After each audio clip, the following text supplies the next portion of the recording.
Oh,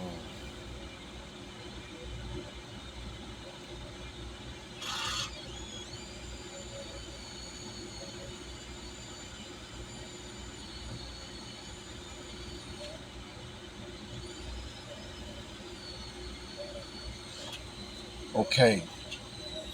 Um, let's talk about snap specs.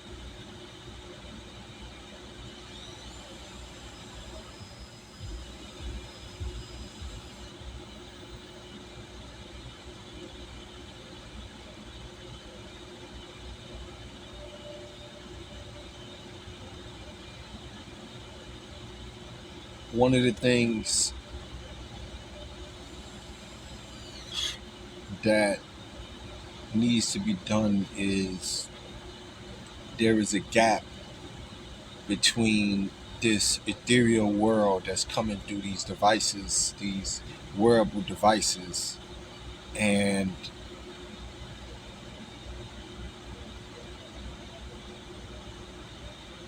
real world usage. There's this knowingness gap. When you go to buy a video game, you have pretty much already experienced the video game in some various form or fashion. This isn't necessarily the case when it comes to AR glasses and smart glasses and things like that. Smart glasses more like, from what I have seen online, and more like delves into reality. Um, but there's still a tether between reality depictions and reality captures and imaginated displayed and broadcast. So what's the move for Snap Specs is to create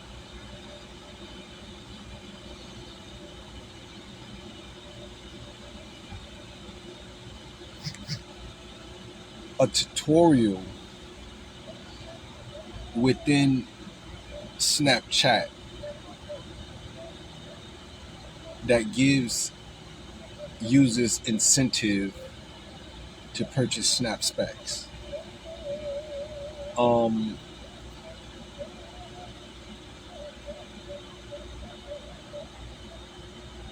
let's say, for instance, any social media page for that matter, has a certain form of an ID, an identification of the user.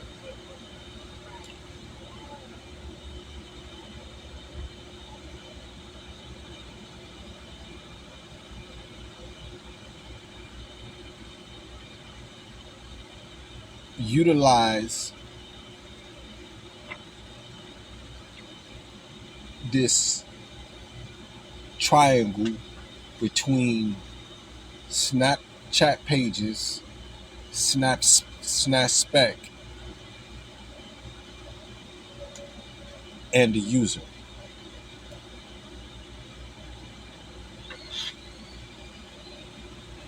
Allowing the user to receive benefits, um, I'm thinking more along the lines of algorithmic benefits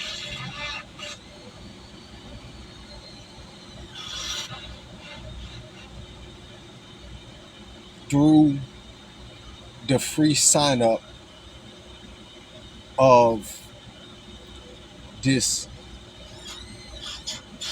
digital displayed engagement center of Snap Specs through Snapchat. So you're probably thinking, well, how can you do that? Because in order to do that, you have to purchase this item. just its basics and the applicational purposes as if a user had the glasses on their face. Imagine being able to give Snapchat users tutorials, live tutorials through this experience of what they would be able to do with Snap Specs.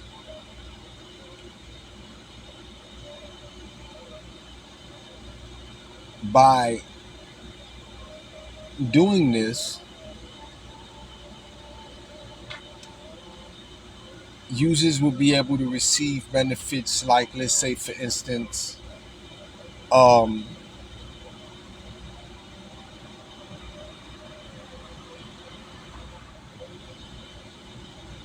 visiting fans. Like, let's say, when I say visiting fans, I say when you on Snapchat, someone visits your Snap and they can add or follow you.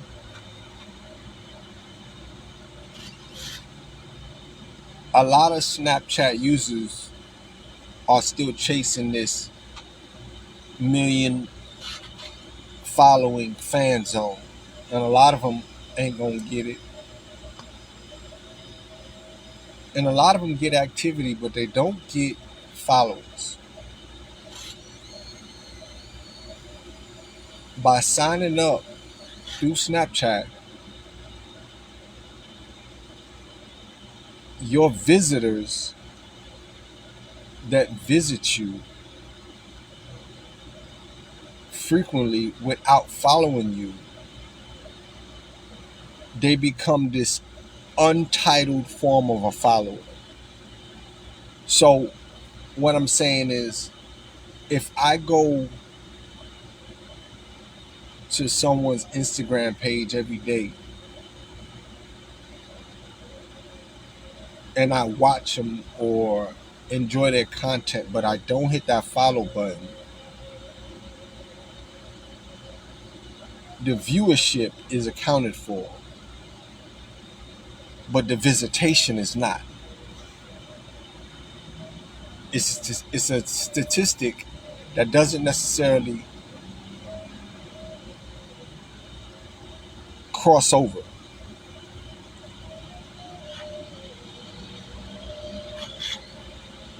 So you allow users to have, you allow your Snapchatters to have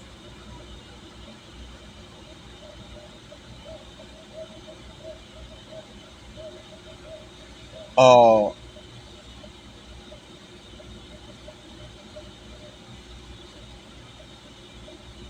virtual profile that will carry over to their Snap Specs.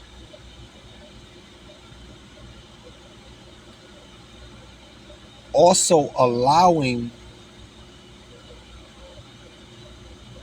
a mechanism of Snapchat, cell phone Snapchat. You want to get a want to try out the new Snap Specs and get a feel for it as if you are actually wearing the glasses. Click here, create your profile for free. Create your Snap Specs profile for free. Okay, cool. You create it. Now you're playing with it. You're having fun. Now this allows the user to take their content and post it on Snap Specs. But Snap Specs content isn't posted on Snapchat.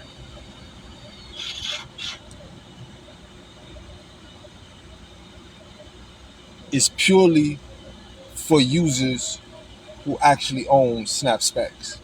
So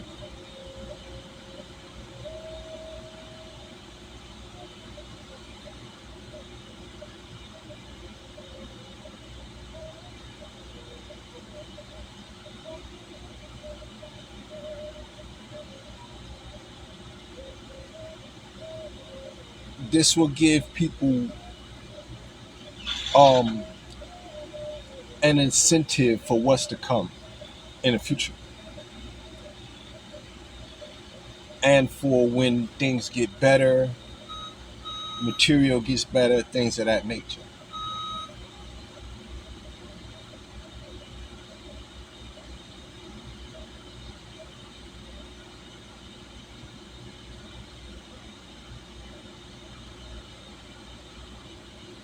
Second move is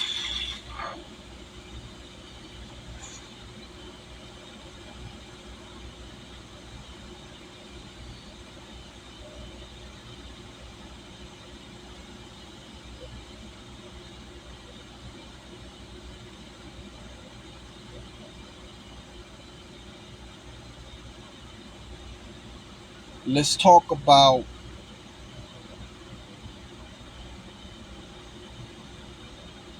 oh, second move is I desire to create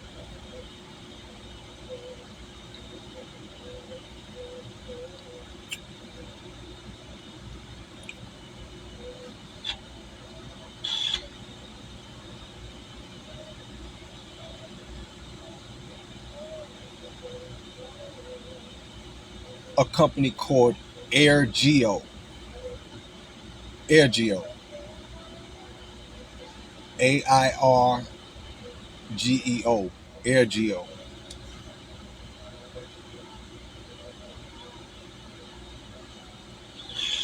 And with AirGeo,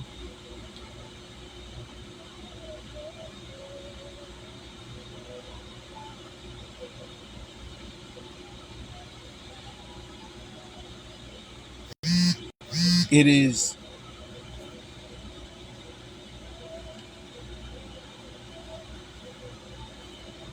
made for AR, VR, smart glasses technology. AR, VR, smart glasses, World Wide Web. And what it allows you to do is it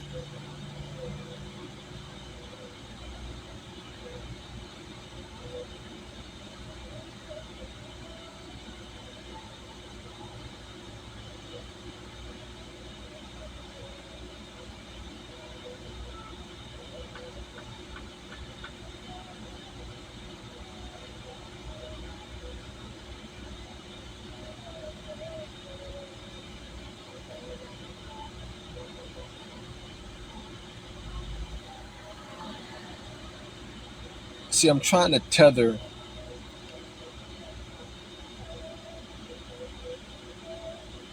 I'm trying to stitch and tether these two separate realities that need to be brought together and bridged some kind of way. But my problem is that I don't have none of these devices to be able to get a real feel for what I'm trying to do. So I have to kind of just imagine it. And it's, I'm not able to actually go through it, but I can like see it, but I can't like put myself in it visually. Hold on, take the damn shoes off. AirGeo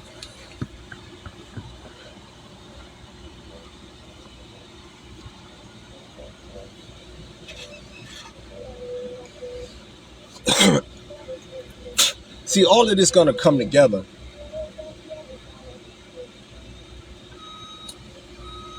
from smart glasses to AR, VR, phone and laptops, web space. All of this is really just one big ecosystem. We market it as if it's not. so it can be eye catching to the consumers, but in reality, it's one big ecosystem.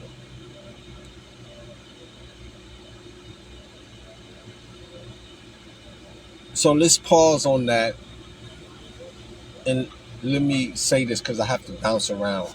So let's talk about meta bands, these meta glasses, right?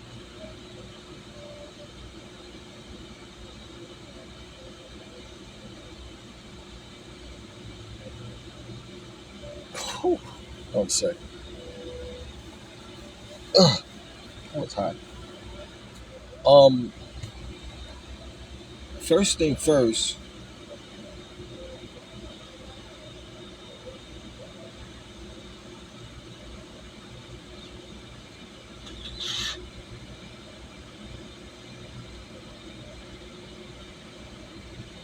let's talk about these smart glasses and inside these smart glasses.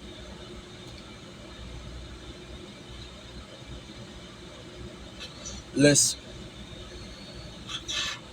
go towards developing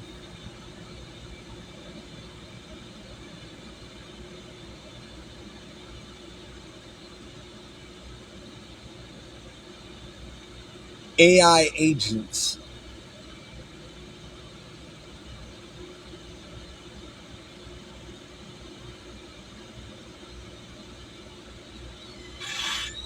real life depicted avatars that represent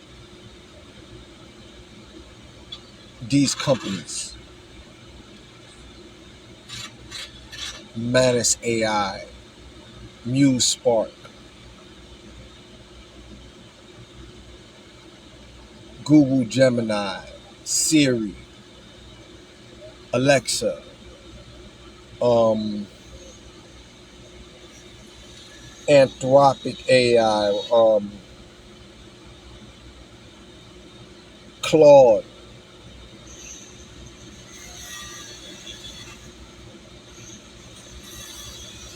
Codex, all of these companies, we need to develop a new form of API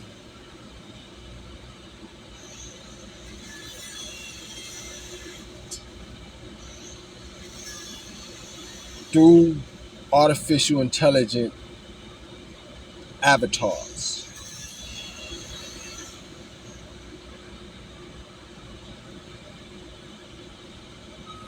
Because what I'm seeing is, let me see, I got these glasses. I got some glasses in here.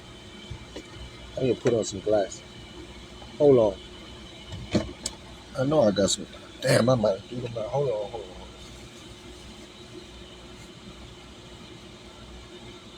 I know I got some kind of glasses.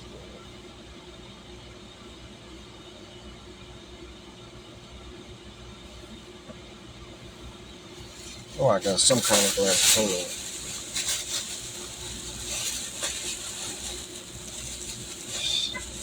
on. Ooh. Yeah. Um.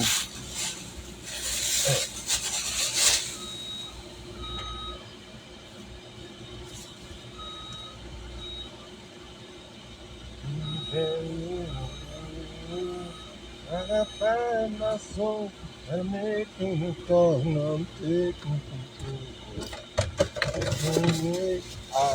Hold on. I couldn't hit it on the head.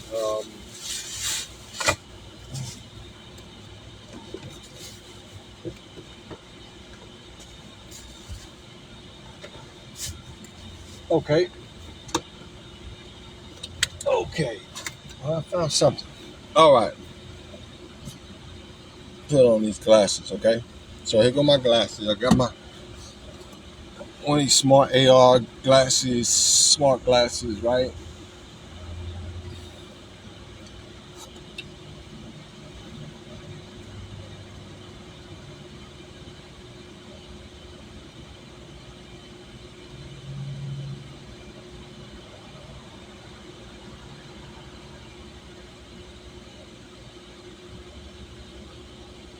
We need to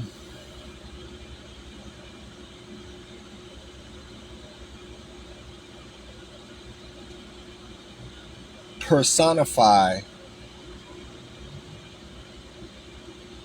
these AI models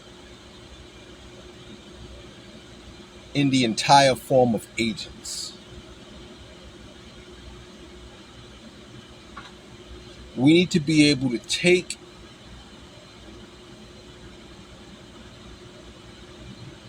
users through this vivid experience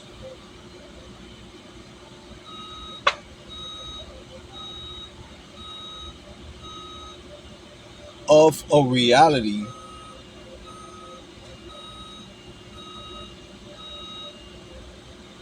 that doesn't exist before our eyes, but mirrors the reality, not the exact reality, doesn't have to be the exact reality, but just mirrors the reality of a person sitting down in a vehicle with some smart glasses or some smart specs,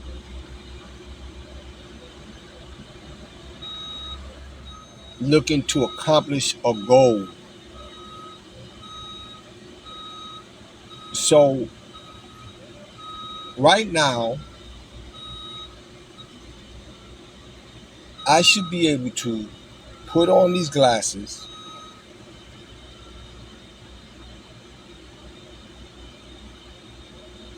enter this artificially intelligent world that has real life Unreal Engine type avatars,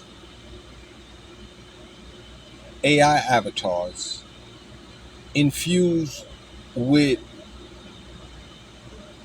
real users,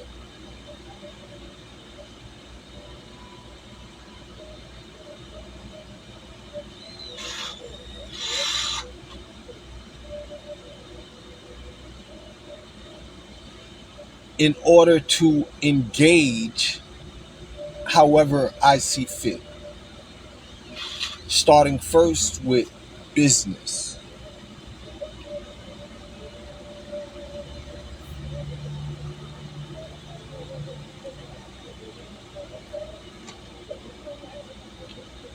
Just as right now I can use OpenAI to learn anything, I should be able to see OpenAI agents with different skins, realistic looking people in a digital world with real life brands.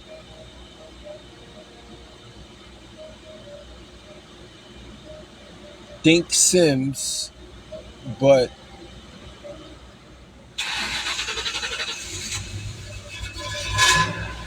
more realistic and more to the point.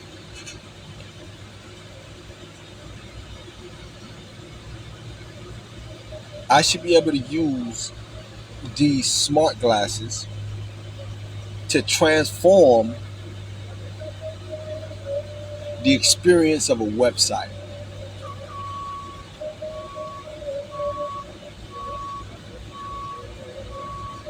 You know, transforming this static four-dimensional frame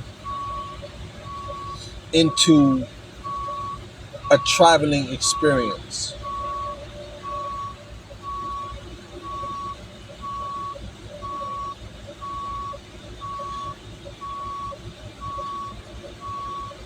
I should be able to see an agent and practice my interview with an AI agent, with an AI agent model in this domain sphere of existence.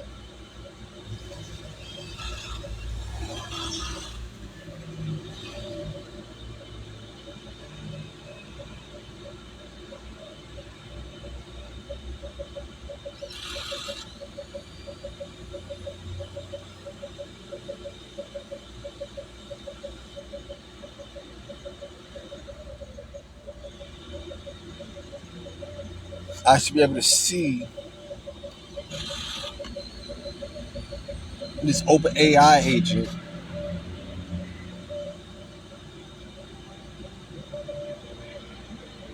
contact them, call them, and speak to them, ask them questions, whatever my mission is. Learn English, learn Spanish, learn calculus, all through my meta bands.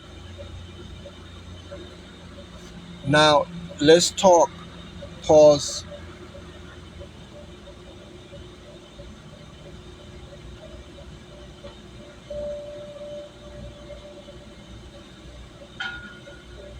The object isn't to grant someone, let's say, for instance, if I'm moving through the world, right, it isn't to merge two realities, right?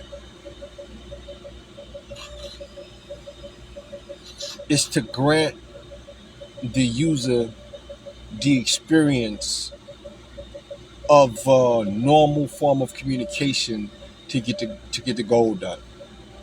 It isn't about seeing this building or whatever the case may be, because I'm in motion mode.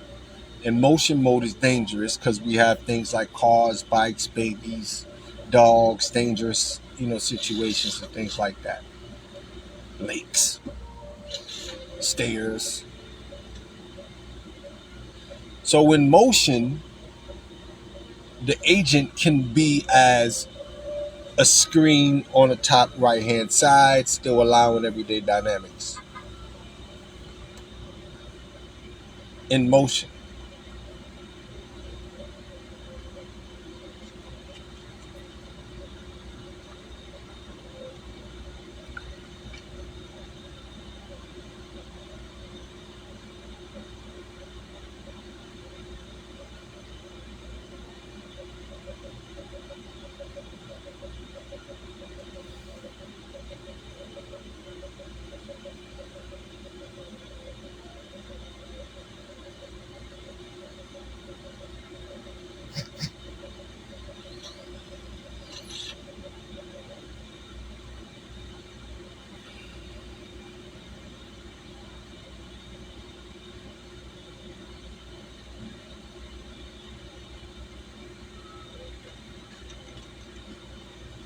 Hmm.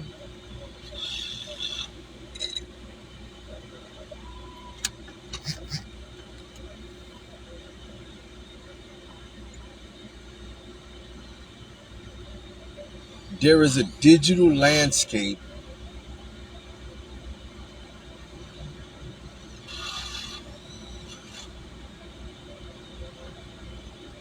that we all purchase repeatedly,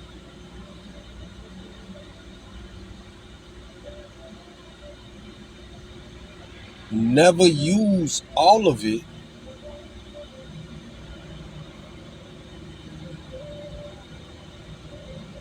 probably don't even use 50% of it.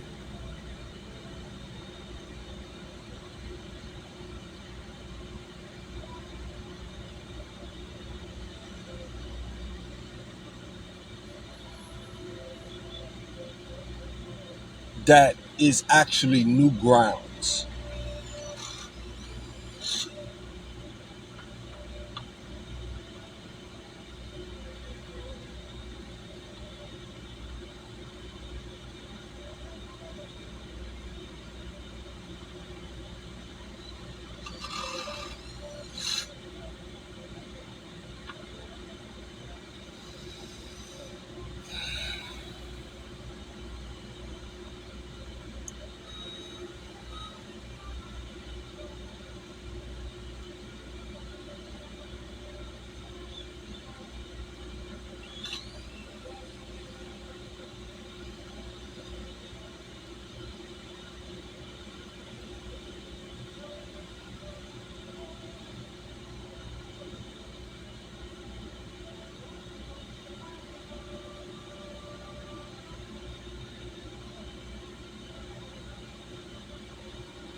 Now, let's talk about AirGeo.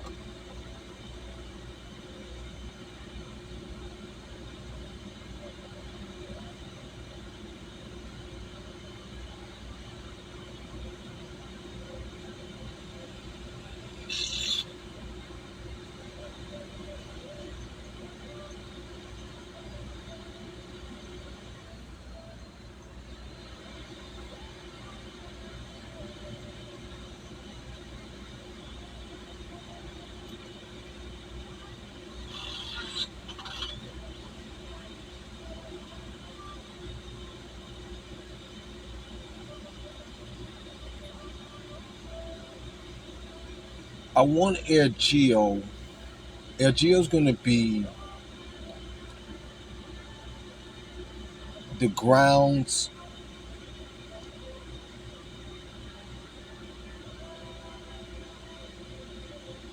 for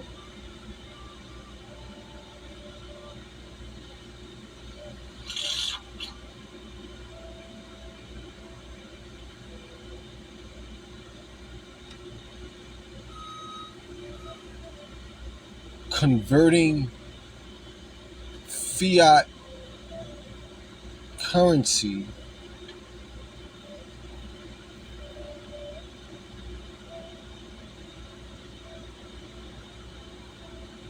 into cryptocurrency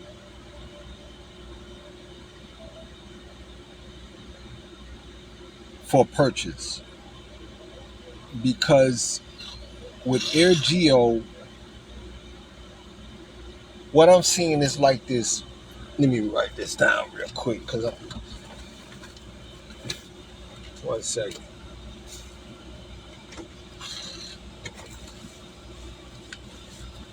I'm gonna have to draw this out real quick. Okay.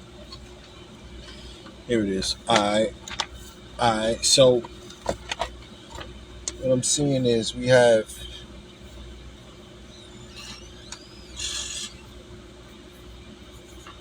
AR, then we got smart glasses, then we have um, World Wide Web, and we got devices, CPU, cell phone. Yeah, yeah, I'm sorry. So we got AR, VR, smart glasses.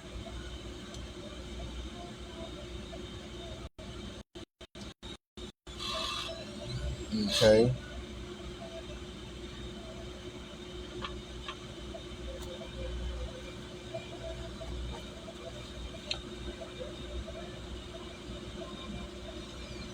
So first, let's say about Atlas. Let's talk about Atlas Earth.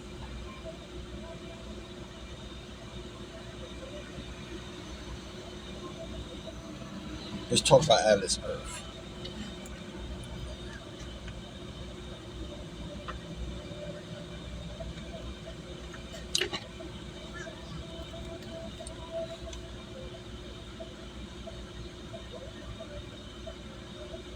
Because Atlas Earth has already laid down the groundwork needed, but it does not have great representation. Atlas Earth right now is in the old Nintendo days of stick figures. And we need to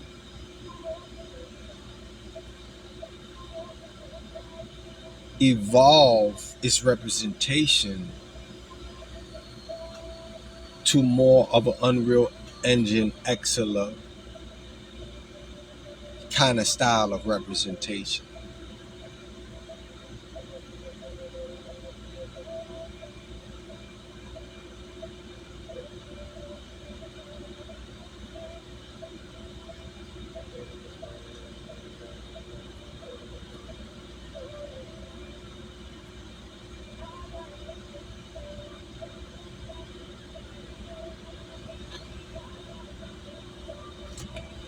Let me draw this little circle. I want you to think of a globe,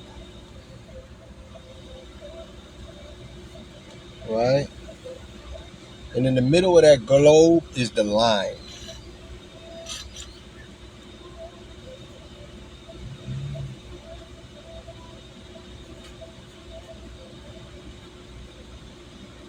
Okay?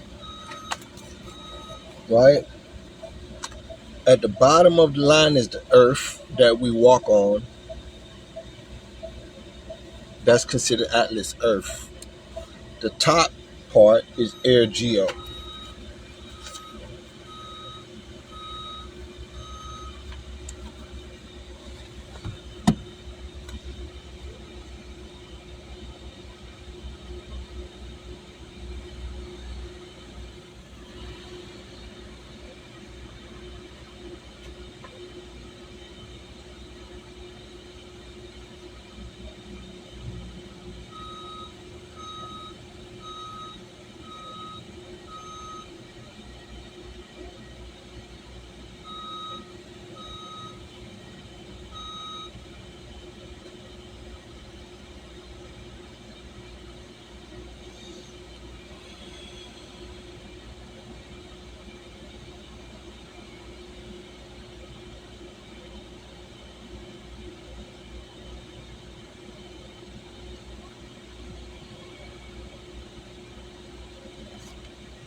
In this world.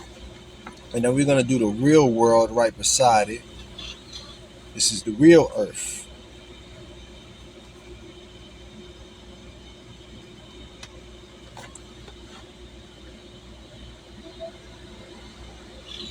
My goal is to make this right here. This is the real earth. This is where we're streaming from. This is where I'm broadcasting out of. My goal is to take this and repurpose it here in its own algorithmic,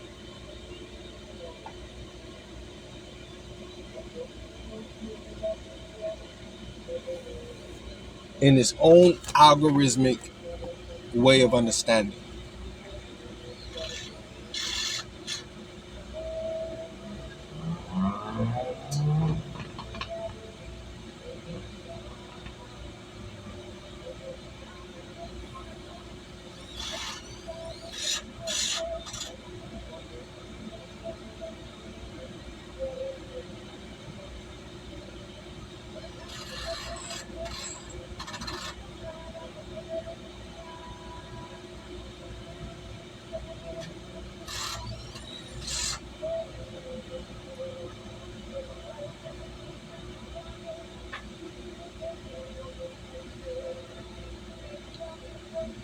When you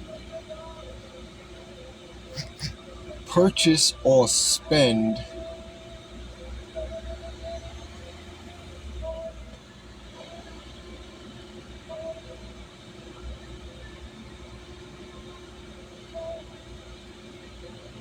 through AirGeo,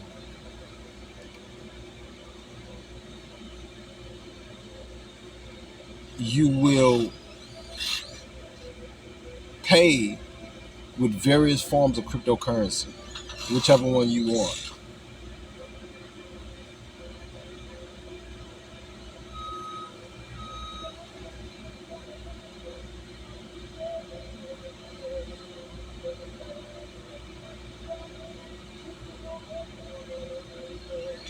So,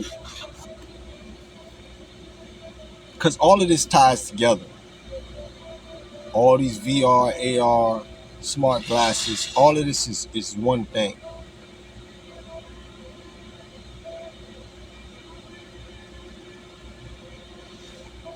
So our web pages look like this, look like a square, and we need to get it like a three-dimensional cube,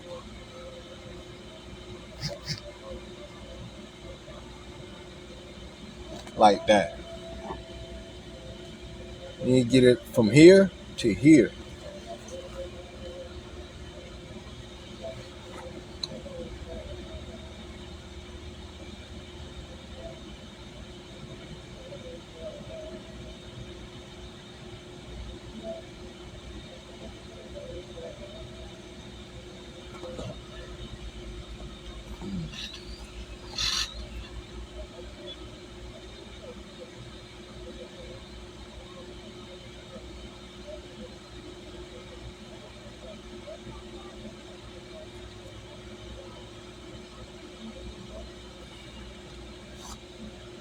Hmm.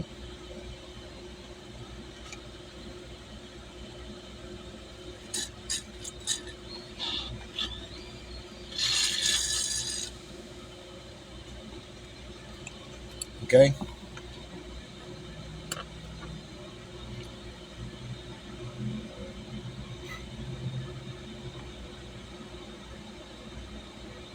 I should be able to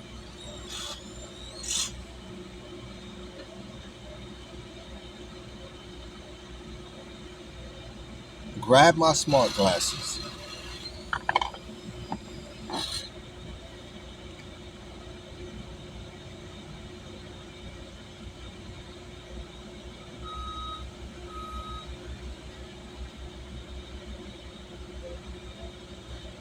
choose another mode that takes me out of this world, just strictly through smart glasses. Period.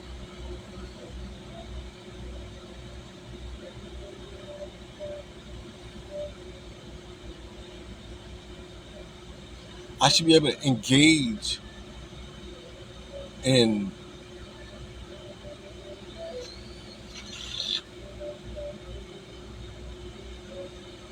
with artificial intelligence models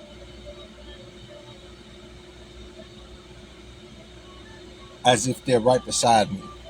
Like I'm in the car right now, I should be able to be talking to Anthropic like right here.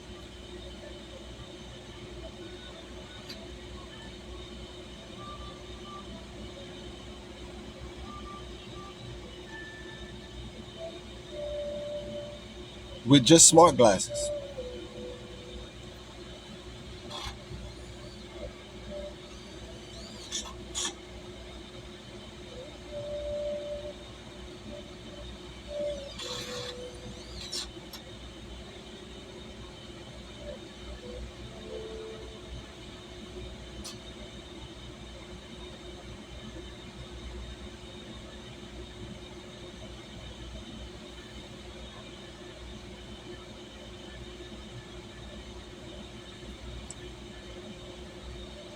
And it can be done because we do it already with websites.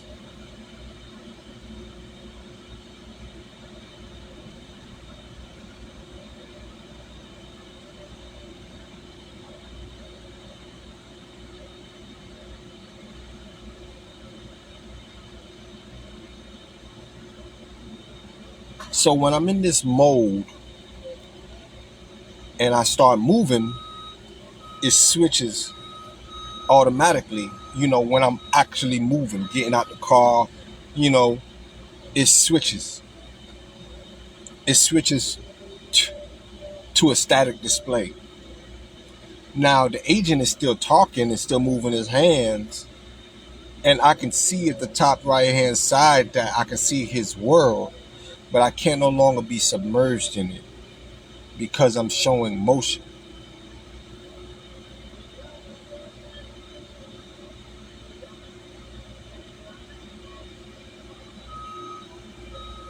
At that point, it's no different than a YouTube video that goes wild and can move. So Atlas Earth,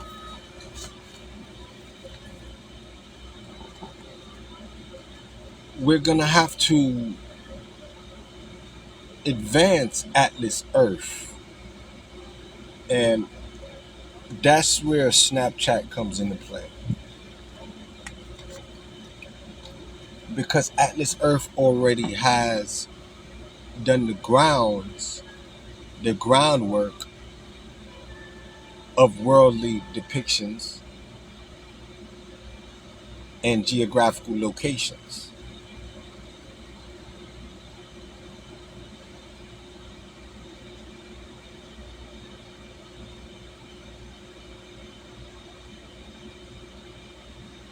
But its representation is horrible,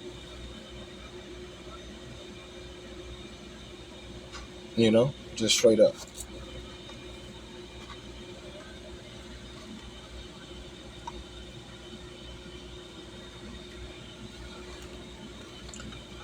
Keeping the same style though, I should be able to put these glasses on, go into Atlas Earth,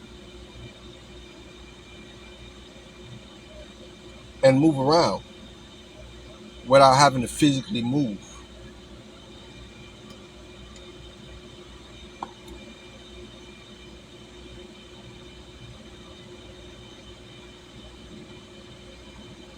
Through this evolutionary process,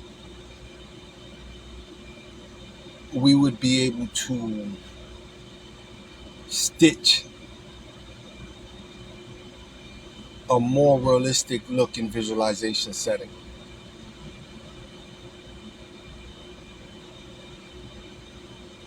But Air Geo gets turned on like this. You just look up. And when you look up, you're in Air Geo. And this is this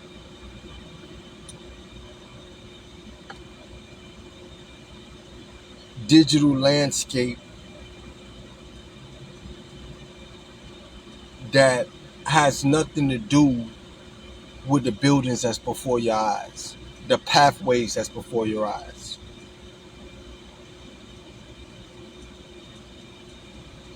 It's this difference between real world and an imaginary world.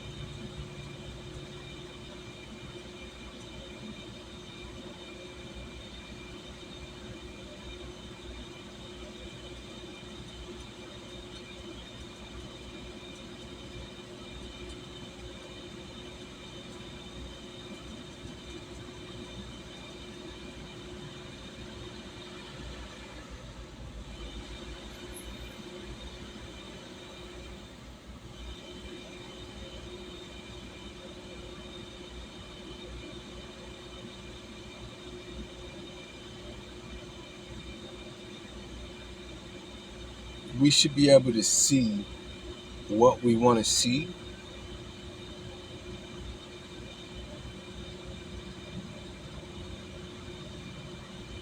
in real time to learn what we need to learn.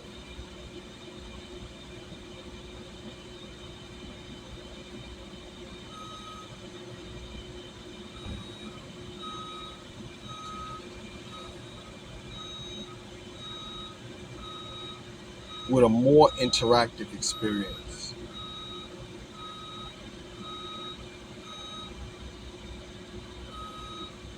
Put on glasses, see Agent. Agent has a little profile that pops up. See what person specializes in, whatever the case may be. Walk up to him, hey, and talk to him. We would even be able to streamline interview processes through this pathway.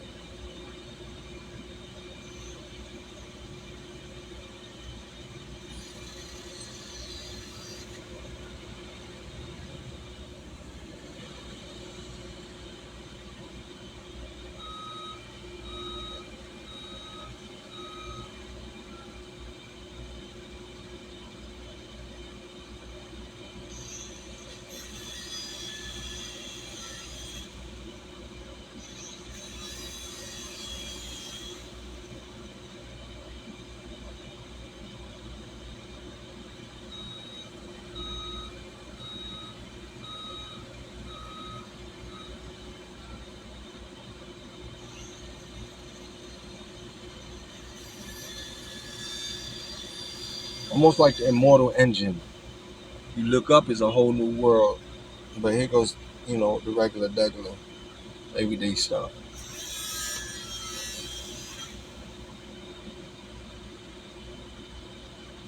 This grants a more of a submersive experience for architects, designers,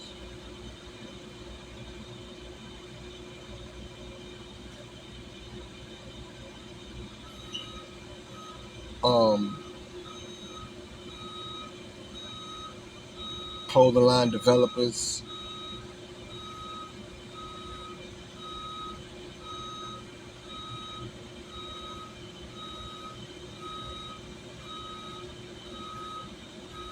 Various forms of innovators, inventors.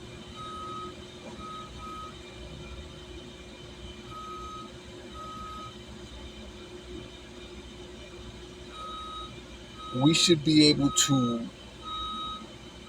I created a boat, a yacht called the Vibronics a while back. It's about, um, this is gonna be fire. This will be able to be, this will be able to be real representation in Air Geo. So you look up, take your smart glasses, AR glasses, and you look up, and you shoot into this whole new world, right? Or maybe it flips upside. Not it flips, but you know, it like you look up, and the world, maybe the world spins upside down, and you into the, or you elevate through it, whatever the case may be, go through the spear or anything like that, and almost like a loading. Um, I created this yacht, this concept of this yacht, and it was based on using vibronic impulses to travel across water.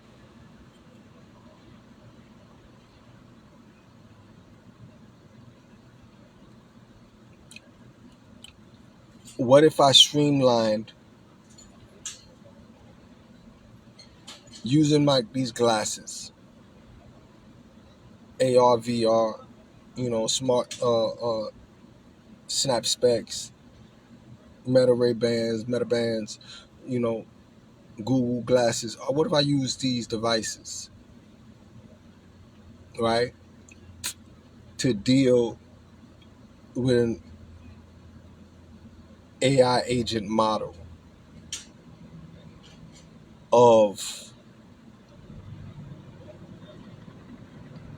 OpenAI to facilitate my same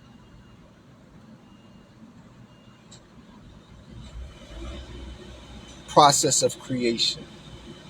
But instead of doing it in a car by myself, what if I was able to be in the reality of a realistic depiction with AI agents? And even, mother, oh, and even real. So now hold on. So now check this out. So right now I get on OpenAI. Unless you hack on my phone, nobody knows I'm on OpenAI. But because I can take OpenAI and transmute it into this Atlas Earth Air Geo world and utilize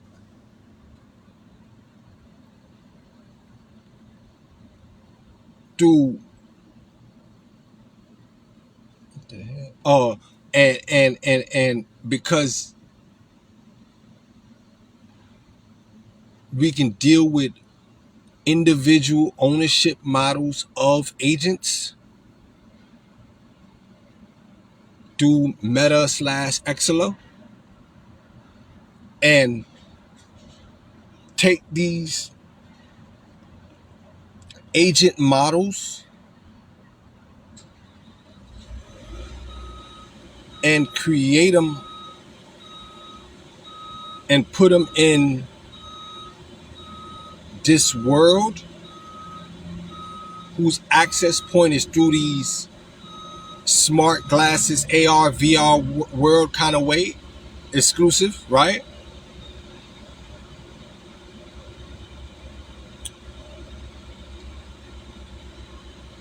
Then at that point, now we can take Claude, OpenAI, all these AI models,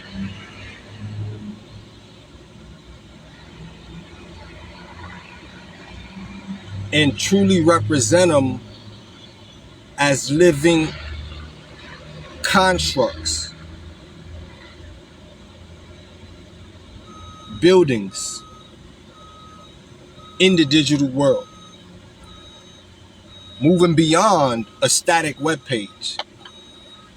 Through this,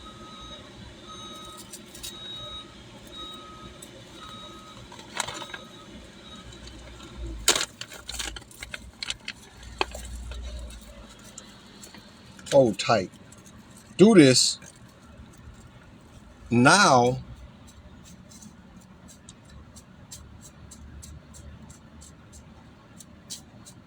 people you know, while you're in development and you're developing, check this out. I'm fucking cold, dog. I'm fucking cold. What did? While you're in developing, right? Side note,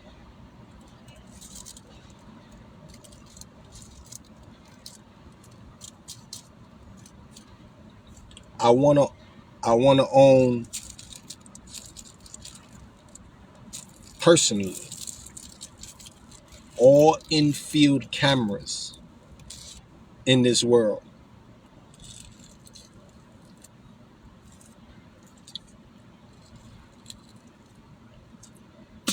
All in-field cameras I want to own.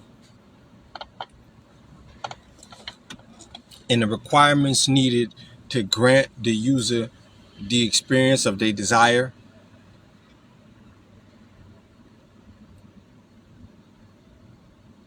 I want to own. I'm talking about literally own it through the world.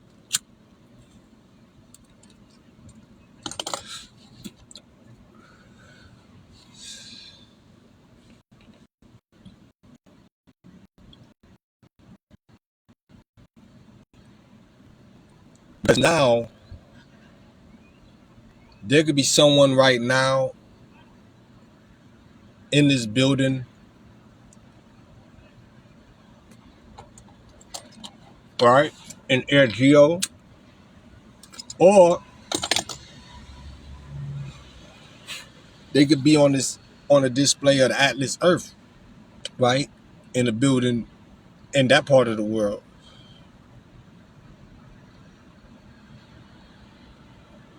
And I can stumble across them.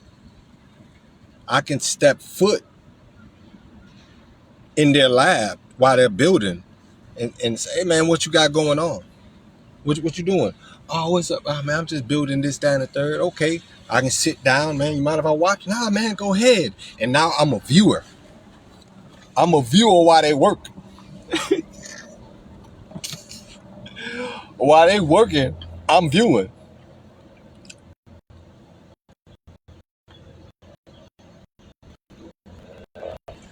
Oh,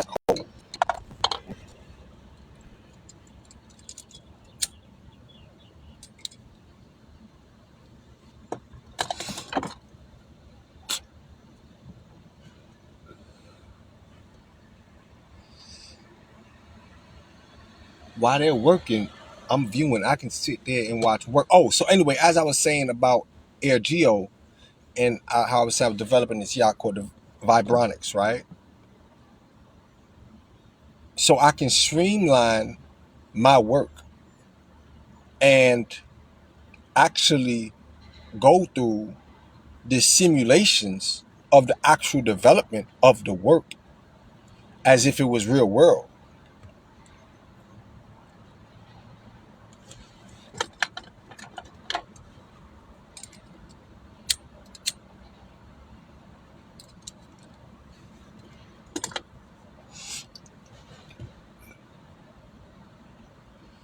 So now,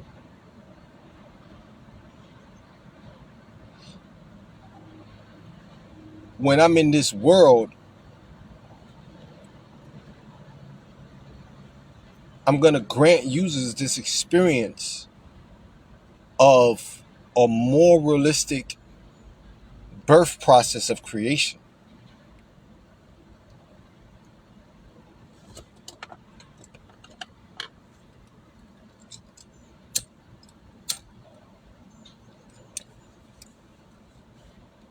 Imagine, let me put on these glasses. So I got these glasses on. I'm in my car the whole time, but I'm in this world. I look up, I'm in Air Geo. I go up, I'm in a whole nother world, but I'm sitting in my car. In this world, I see other users, real life users, and I see AI agents, and I would say that, but I don't know if that'll be allowed. But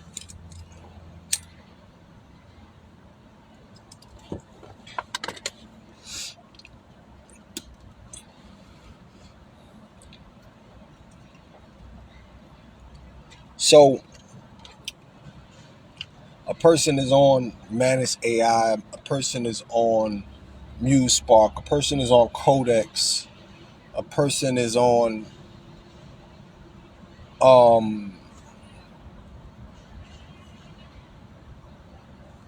Claude, Gemini, right?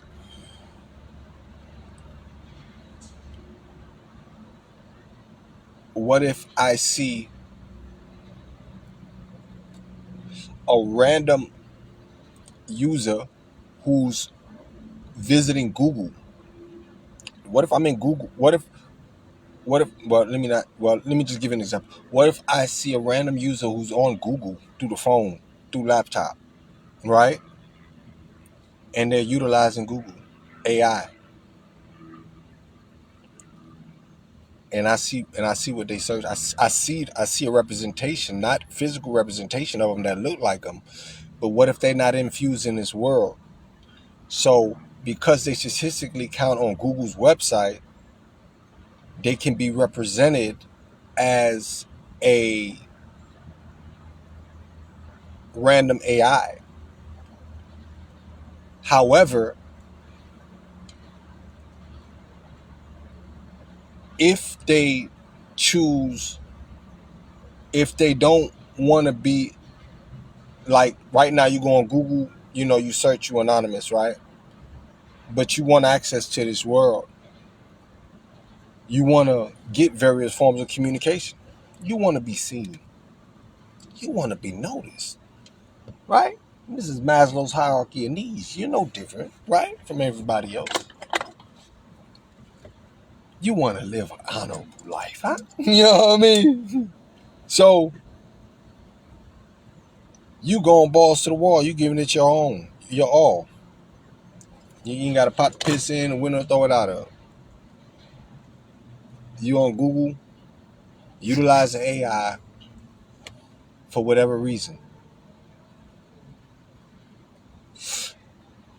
And I communicate with you from this world to your computer, to your device. Hey man, what you doing? What you trying to create? Oh, snap. You know what I'm saying? Like, now it's like another pad with beep. Little voice, a little voice bar pops up. He can hit play. Man, that's pretty cool, man. What you got? Well, what you creating there? This, that, and third. You feel what I'm saying? But again, they have to utilize that feature on their side of the fence, or else it won't cross over. That'll be a pathway.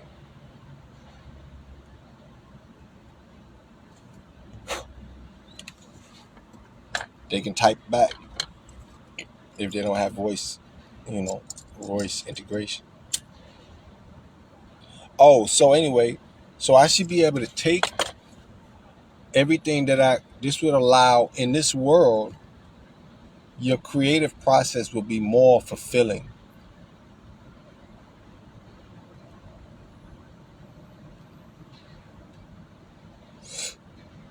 Right?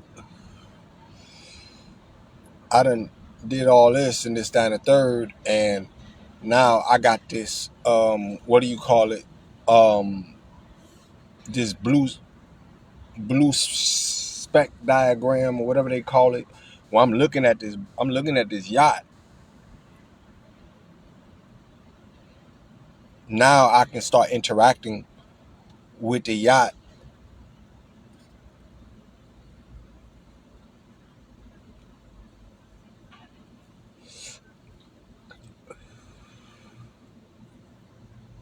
at various scales.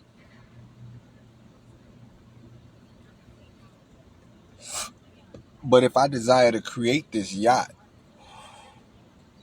right, in this world, it may cost me $25. It may cost me $50.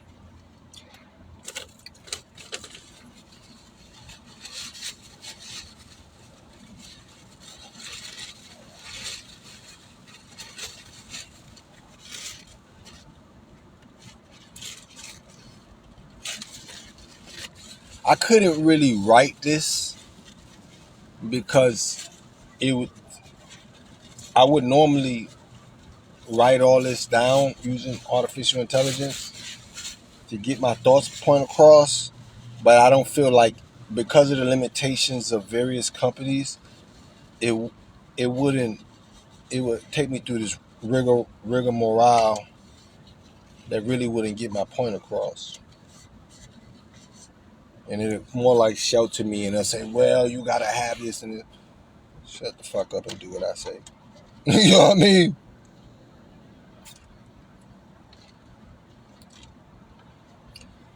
Um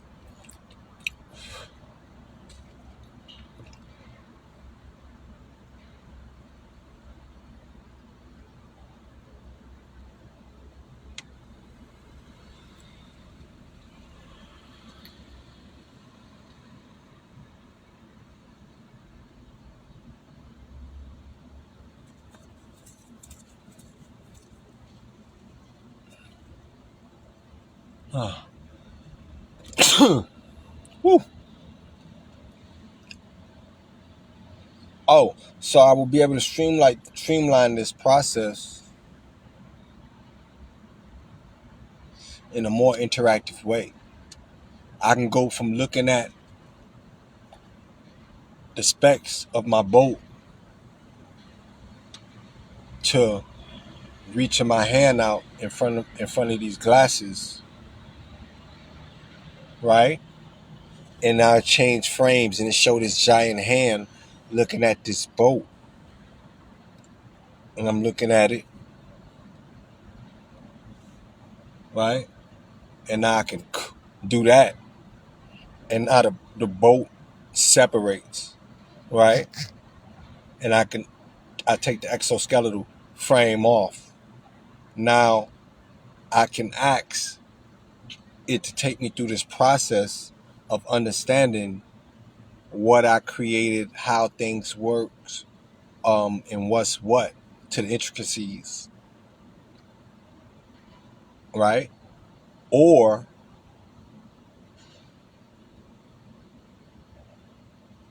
I can pay for the experience of creating this boat, this yacht, right? Welding, all of that, right? Which will also give me credit of know-how, um, and learning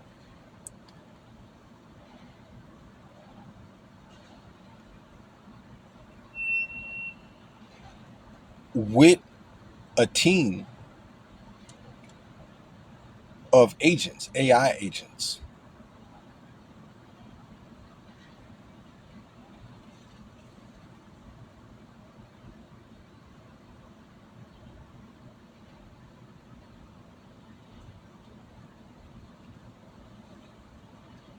which will now open up um, a licensing pathway of API usage. So now I can create my own AI agent under my own brand, but the internal shell could be OpenAI, Claude, Claude, Nemo, Claude, Gemini, using these main models to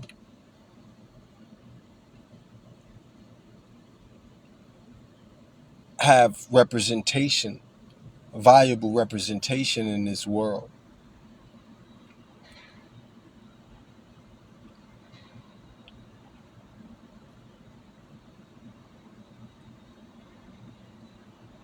One second. Let me check something real quick.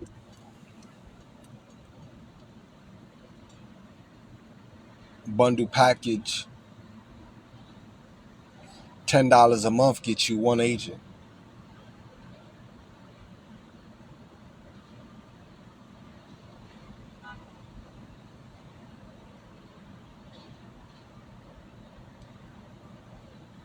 $500 a month can get you 50 agents. One second. Um, right now we have to assume leadership of opening up the gateways of knowledge in a more accessible fashion that doesn't predate to prehistoric ways, because now there's multiple ways we can learn. I can utilize artificial intelligence right now to learn whatever I want. But if my key strength, if I'm not strong in developing the questions I need to know to learn and rummaging through the data that is traditionally conveyed, right? In order for me to learn what I need to learn, then in this race of life, I hold my nation back. And people like me hold that nation back. We have expanded the horizons of data consumption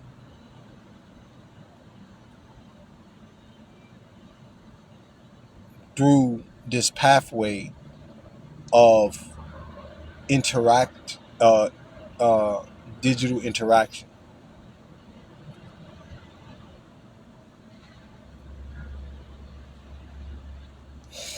One second.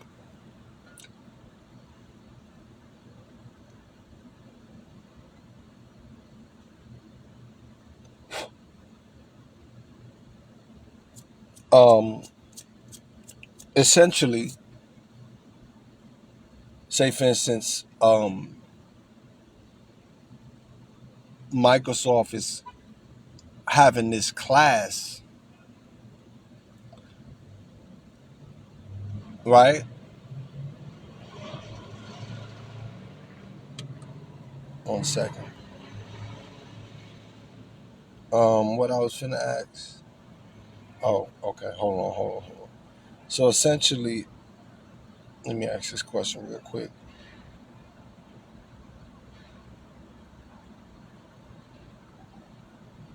Mm,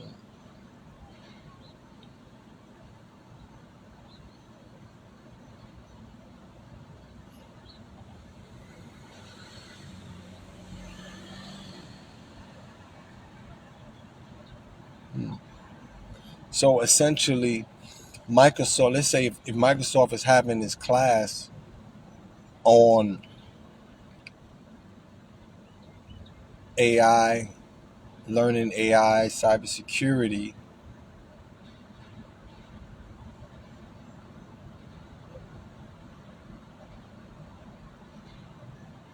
then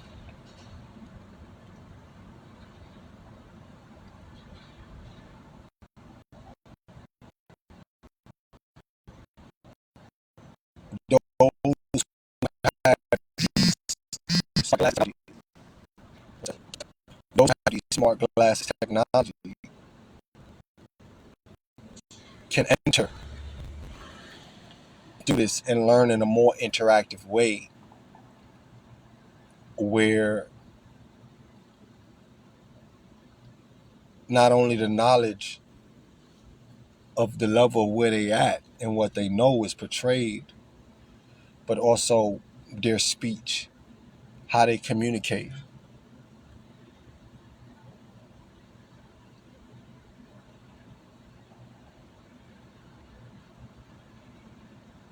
in this world. So my cameras in this world will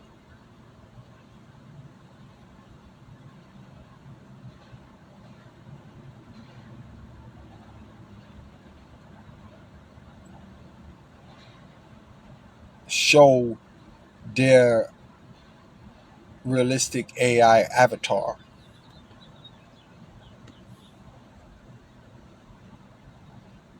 that's in alignment with their session online.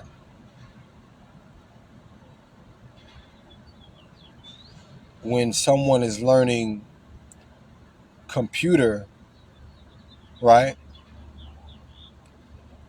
um, cybersecurity,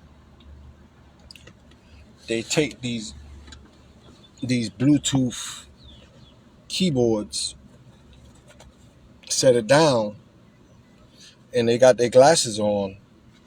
Something about when I wear these glasses, it really takes me to the world. They got their glasses on, right,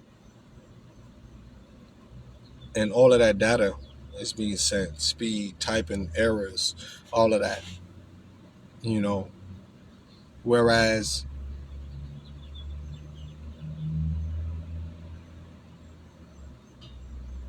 it'd be a lot harder to project the keyboard from the glasses in view that's in alignment with their hands and how it's moving. You see what I'm saying?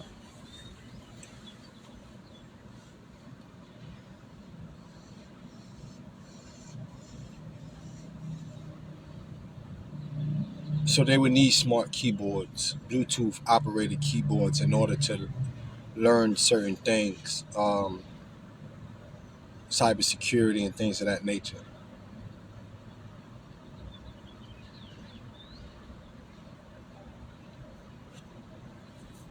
But one of the things that I love most about creative is being creative is my process of creation. But one of the things that I really, really can't wait is to be in the world of creation amongst other creators. Right now, I'm isolated on a land of my own, and I don't mind it, but I love the other side, that energy when at the in the sea of other creators, and that world is there, and y'all all working on a project. So this would be able to give users that experience beyond a static four cornered box with a camera that say, hey, look at me, right?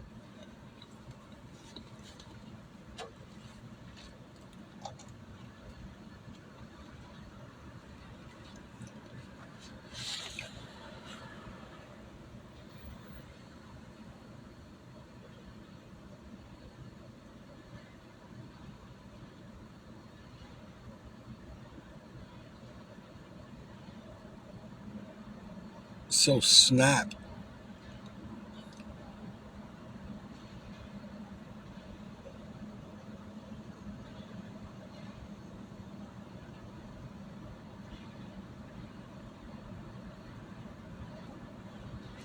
would create a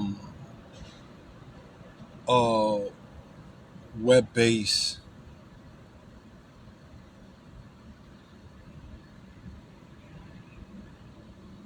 real-life tutorial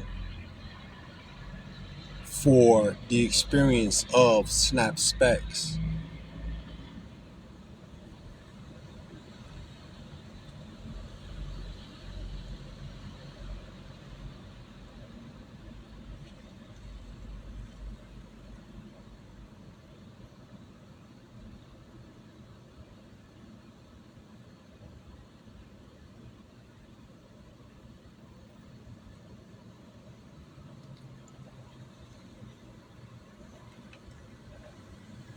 in order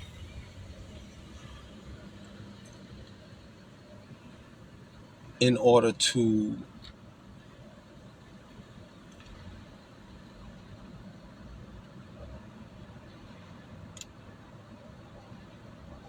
extract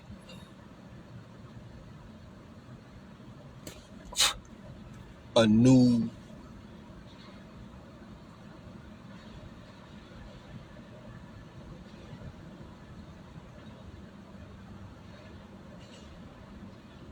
consumer market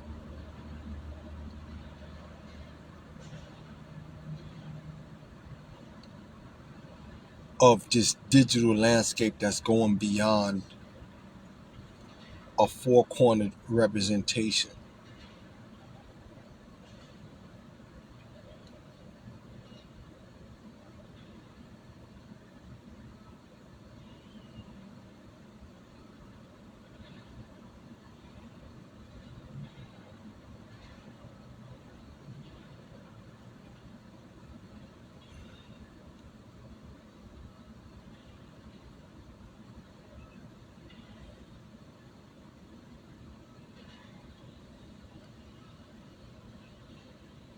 Hmm.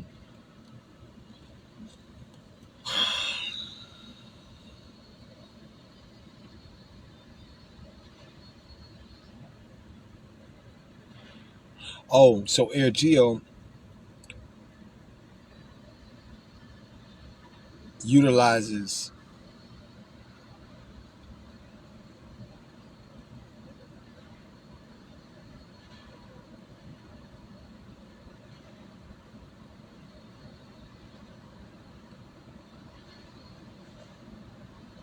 currencies for purchasing. So when you whatever you purchase when you're in this world of AirGeo, you're paying with various currencies on the fly. You just choose the ones you want, or you can put it at random, and it randomly, you know, gets the needed requirement for X amount in these currencies.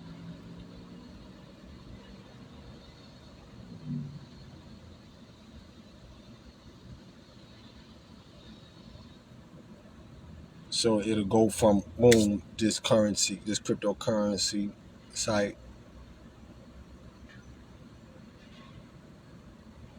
and it'll put the purchasing order in here.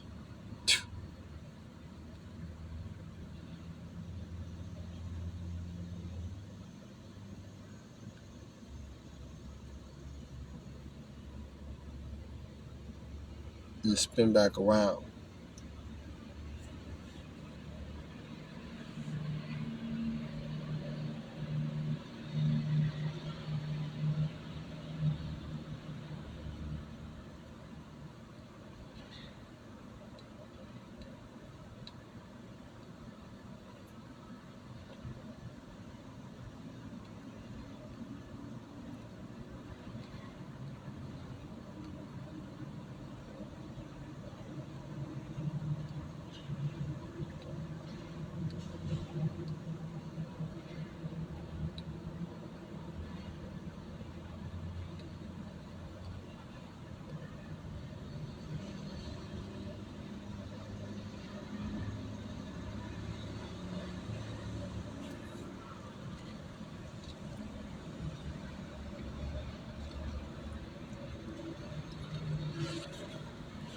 Huh.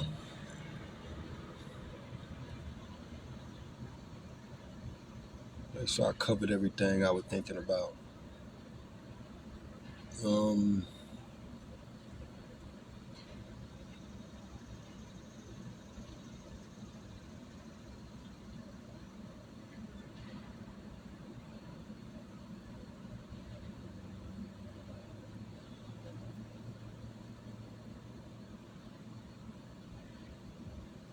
now this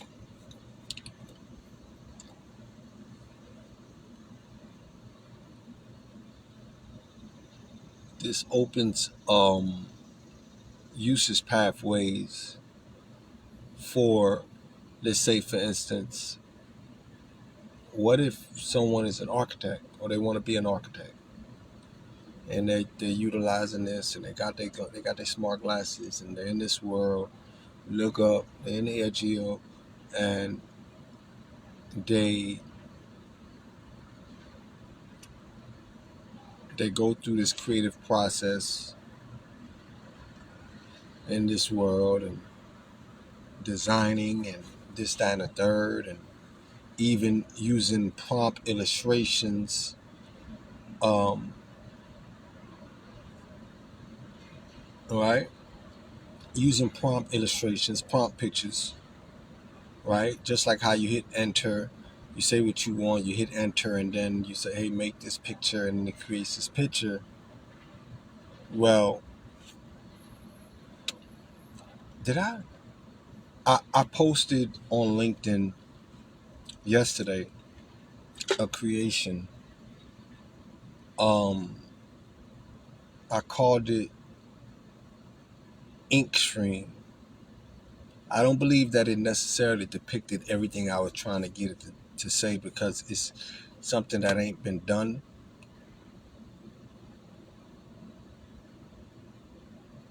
But I need to say this for the record.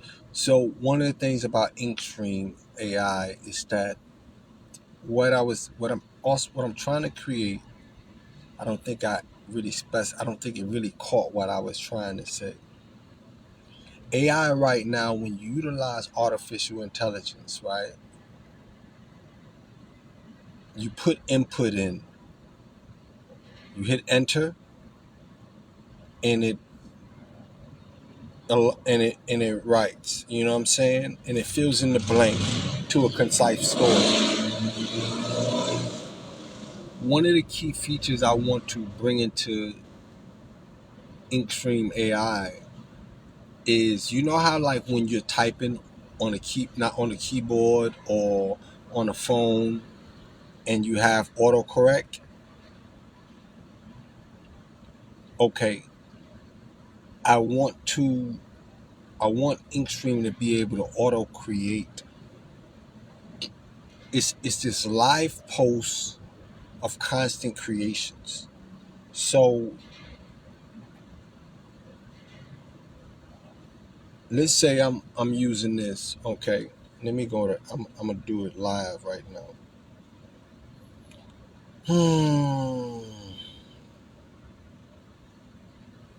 Okay. Let me see if I can show this. I wish there was a. Okay, so I'm on live, right? And I'm gonna say, let's just say I say, oh God damn it, hold on. Let me put my foot out the window. Okay, so I'm on live, and I'm gonna say I'm creating. Wait, a story of a kid who was kidnapped as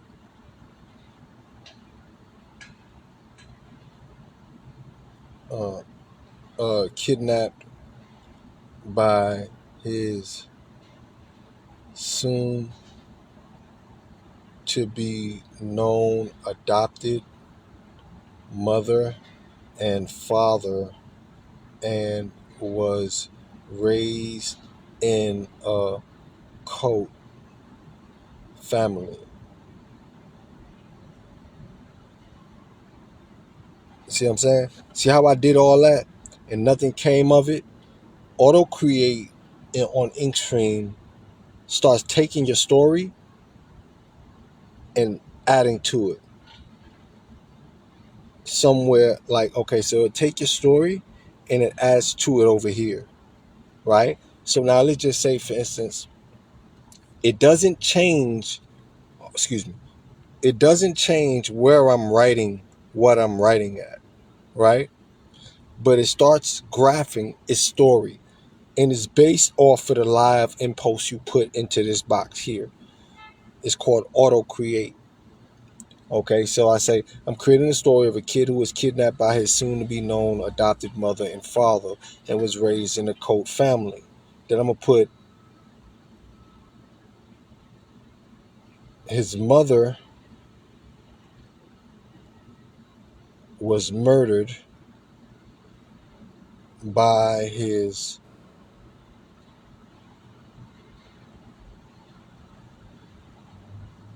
adopted father, who he knows to be his real father.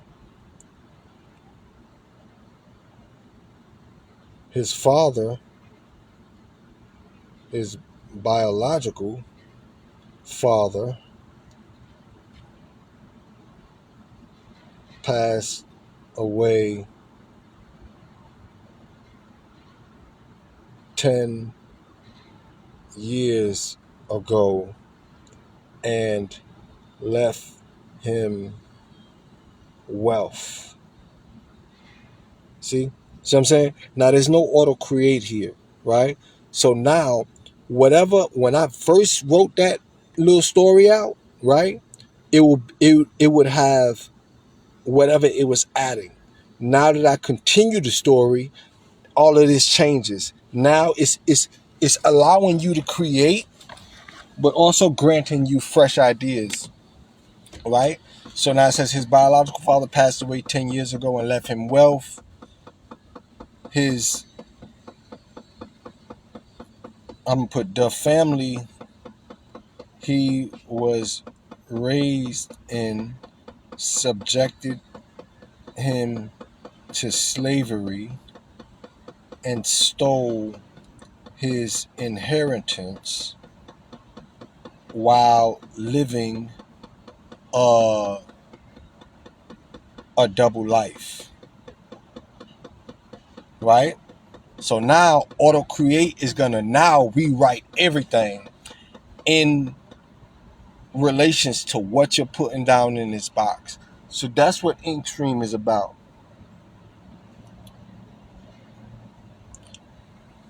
So now when I hit enter, I'm gonna hit enter, right? And let me show you what ChatGPT says. That's a strong foundation for a psychological thriller, crime drama, or mystery novel. The central themes could be identity, stolen legacy, betrayal, family deception, and the search for truth.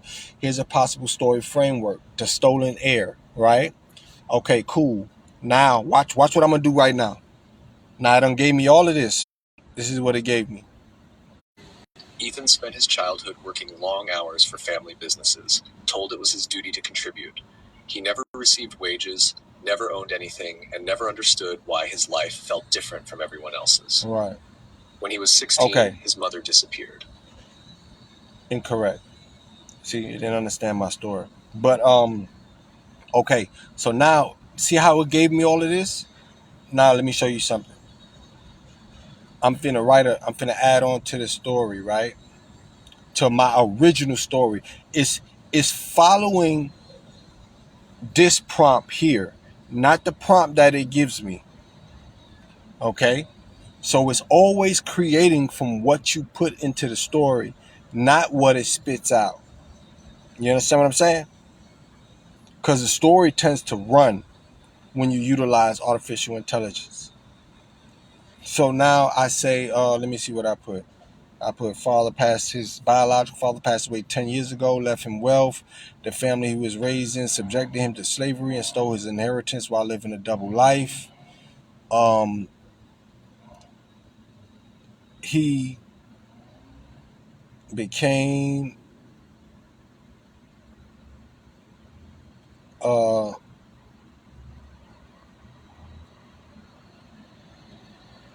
serial and elite level creator, creating inventions, movies, hit records by the tens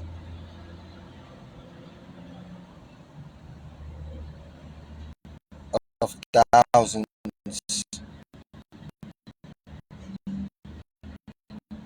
from ages 5 to 38.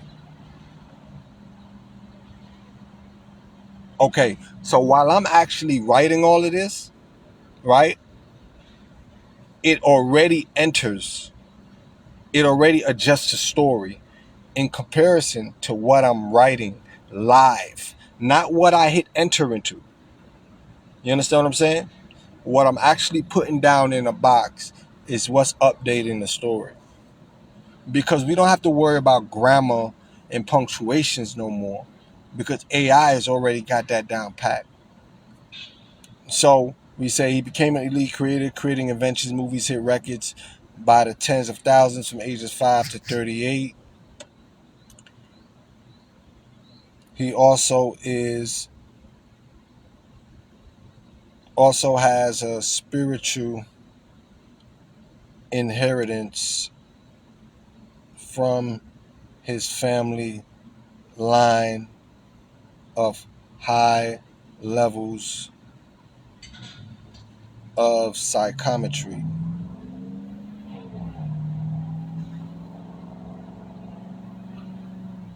And he is a natural skilled psychic. Okay, so now I done put all this into the box.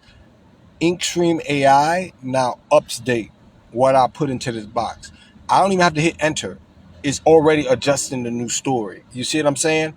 It doesn't. It creates fluff content, but it's centered around your realistic what you put into the story. So the minute you write something new is the minute it creates something new. You understand what I'm saying? So now, let's just say right now, after I wrote all that, I didn't hit enter, right? So I wrote all that, I didn't hit enter, right? So this story that's up here, this other story that AI is creating, has already been updated. Now a whole new story has came into play, right? So now let's say I hit enter. It locks it in. Now it knows to lock it in. You see what I'm saying? So that's what Inkstream AI. Why was I talking about Inkstream AI? Um, I lost my train of thought. Why was I talking about Inkstream? It has something to do with what I was doing.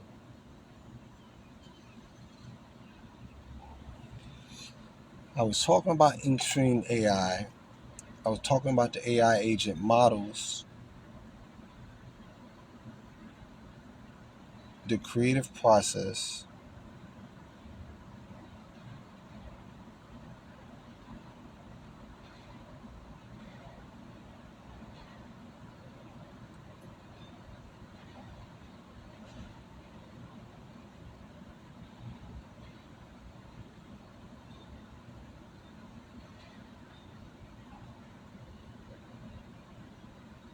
AI agent models, the creative process.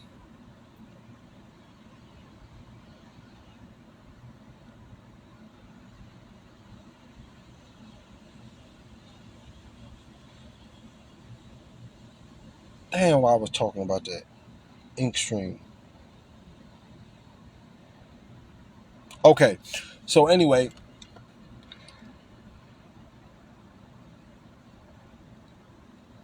um, this world that's the pathway through smart glasses, AR, VR, is is the gateway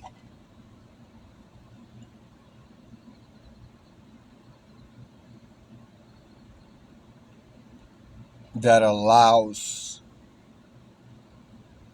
everyday people to learn what they need to learn in ways that they can learn what they need to learn.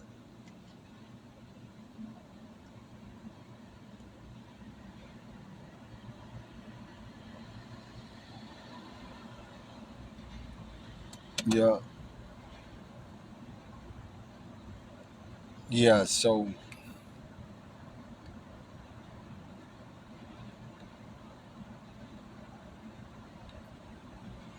the more a person utilizes their pathway to learning what they need to learn and engaging in this world, the more access they have to key features, possibly AI agents of official brands, you know, um,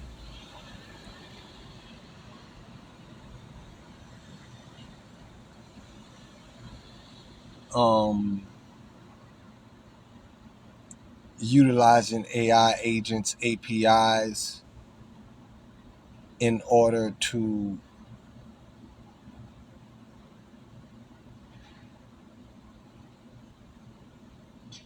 create this world in this digital space.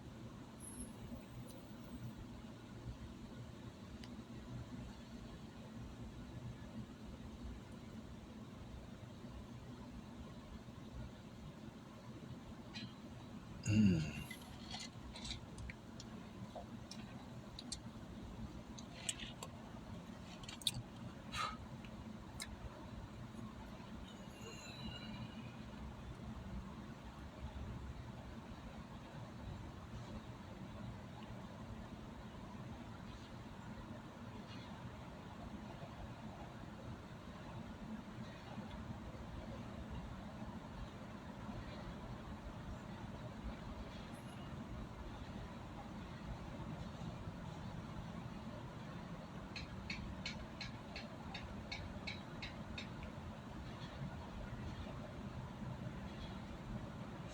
Anyway, so that's what I got today. That was something that I could not go through my normal creative process that I used because it was already solely built upon previous things that are already of existence in this earth, and that's another thing that this landscape would be able to do in reference mm, um in reference to the normal guardrails that's associated with um the normal guardrails that's associated with these big major brands. You want to get an idea across to a brand, all you have to do is be engaged in this world and creating what you're creating, and you know, have your purpose. This allows these brands to view your work. This allow these major brands to view your work, see what you're putting down, and if it flags as a high priority, they'll utilize this pathway to, you know, really do some real world dealings. You know what I mean? Some real world dealings. Um,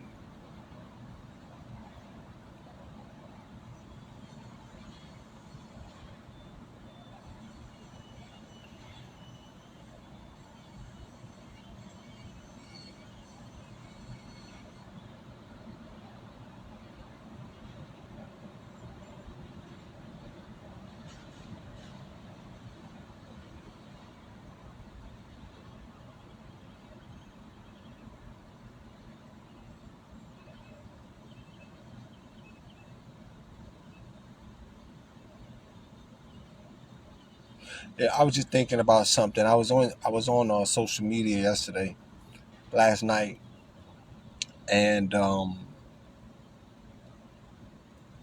can tell I'm gonna have a big creative burst coming through because I really couldn't sleep last night because I had so much energy. And this pastor was saying something in Psalms. He's a jailhouse pastor too. Like I actually got a hold of his work through prison. He's actually a great. He's got some great writings, biblical teachings and being able to teach you biblical. But he said something about Psalms, and he said, what did he say? He said something about, what did he say? He said,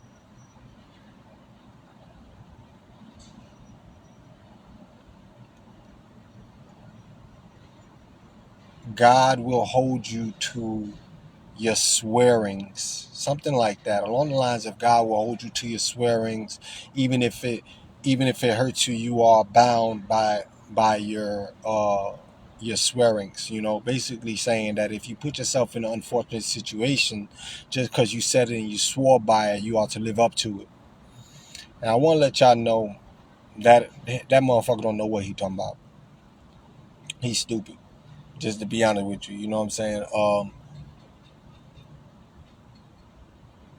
When it comes to what comes out of your mouth,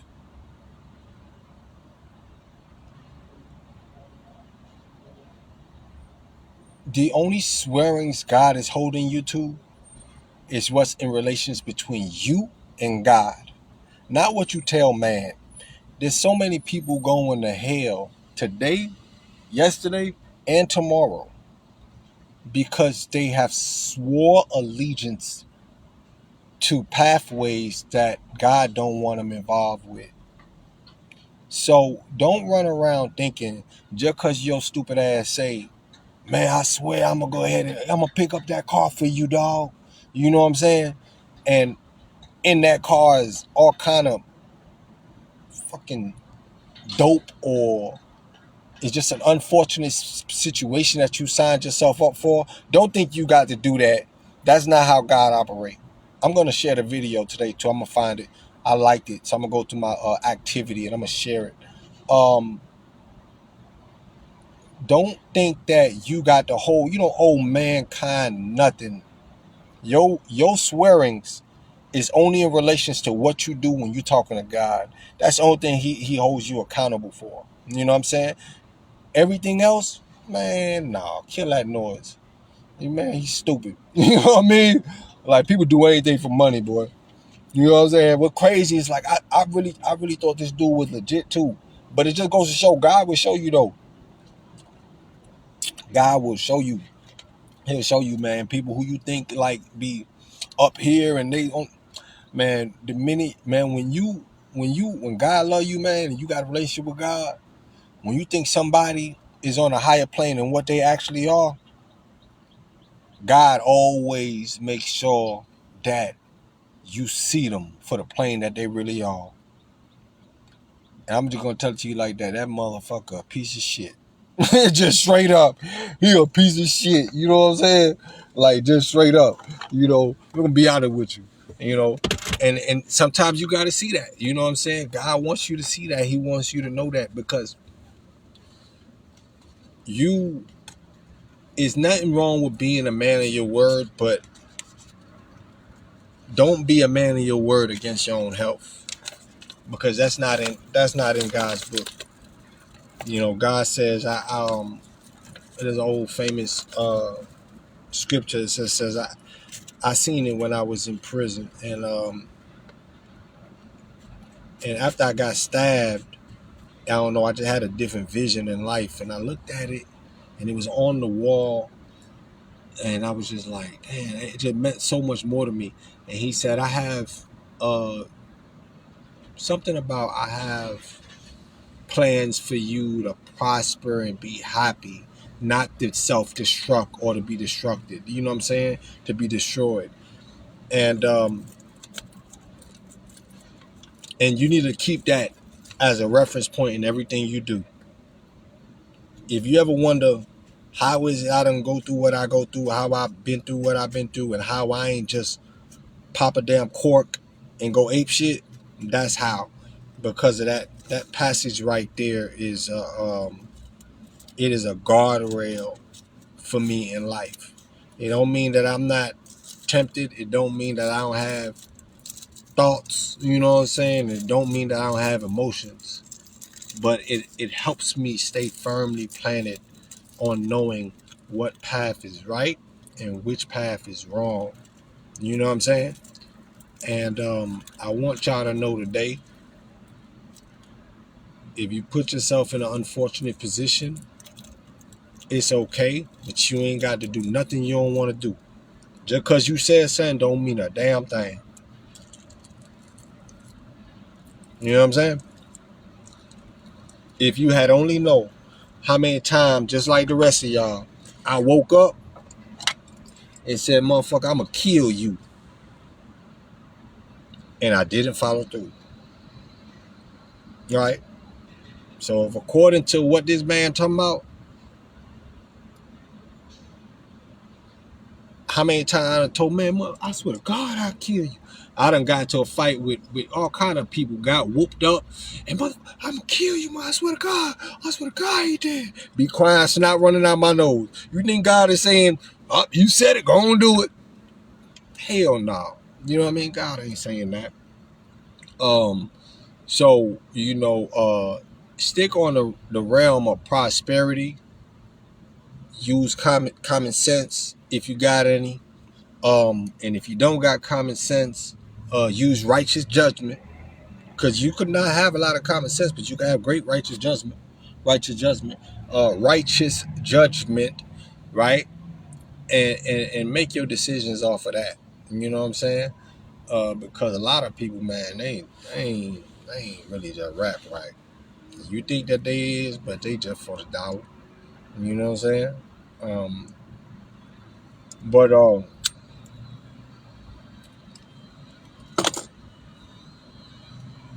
keep that in your mind. But I seen that. I said, ain't no way this man just said that shit. He went from up here. Not that it should matter, but I thought he was up here, all the way down there. He dumpster juice. I'm talking about straight dumpster juice. But yeah, God don't want you. It ain't in God's plan for you to struggle. It ain't in God's plan for you to be enslaved. It ain't in God's plan for you to absorb torture, torment, and unnecessary irregularities.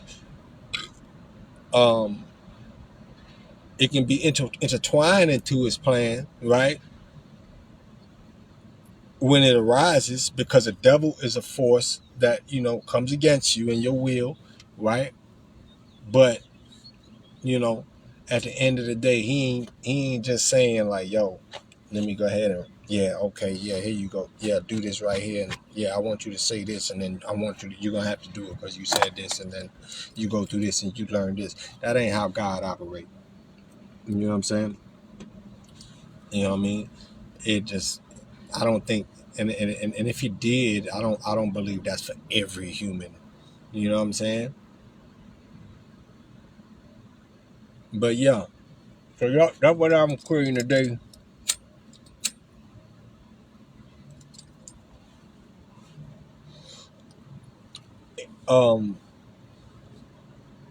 AirGeo is gonna have geographical location based off of your IP, right? Your IP address in relation to your locations.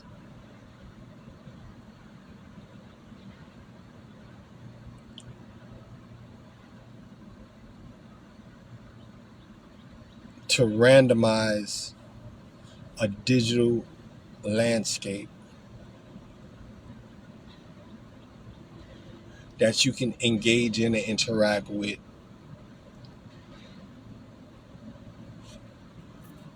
on a realistic form with slight bits of imaginations, not too much Kakazuni crap, but your goal, the goal is to be able to utilize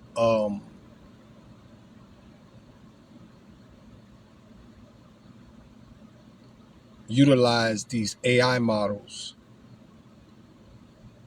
to create what you're trying to create inside this world. So essentially,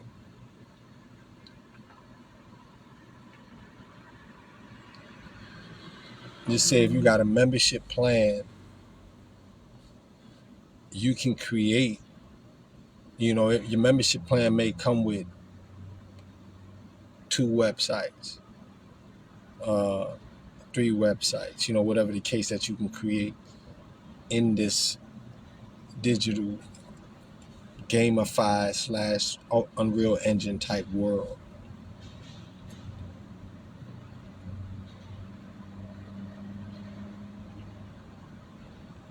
You understand what I'm saying? Right now, for me to have a website, I have to utilize a server. But the truth is, that server is already being utilized by said company or unsaid company, Yahoo, Google, you know, that I'm building these websites with, Wix, right? But what if I was to enter this digital landscape that's already server attached, and I utilize and I create a website,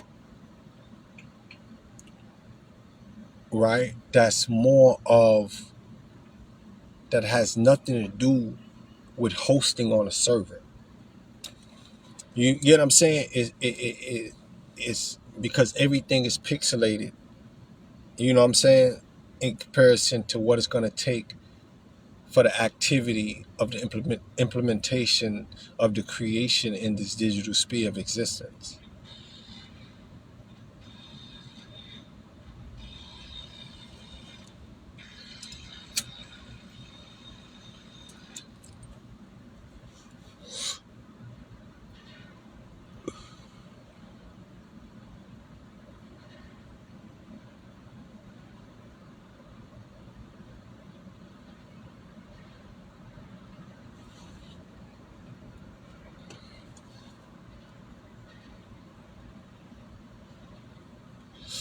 The goal in this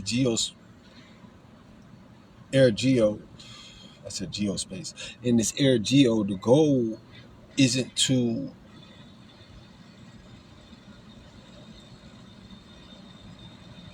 take content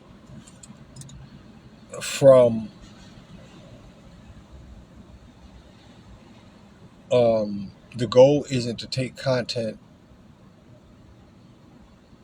from this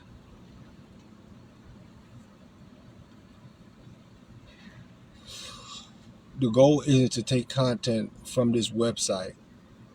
I'm sorry. The goal isn't to take content from AirGeo and share it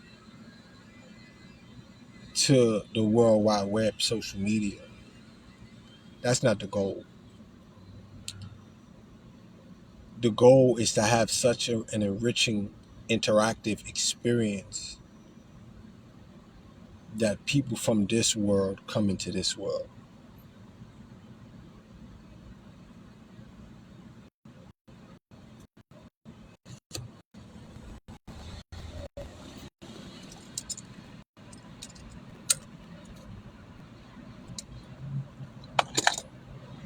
So for me to create my boat, it may cost me $50.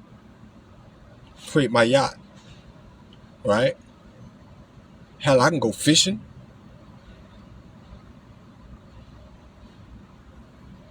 Ooh, pause that. Ooh, so now let's talk about AI models of creatures.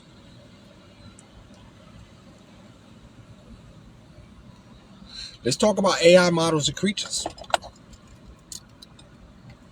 Ooh, pause that, and let's go even further, and let's go towards developing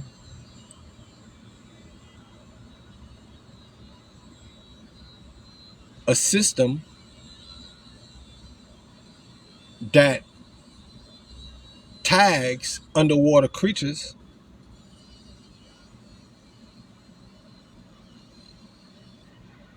that translates to realistic motion in this world.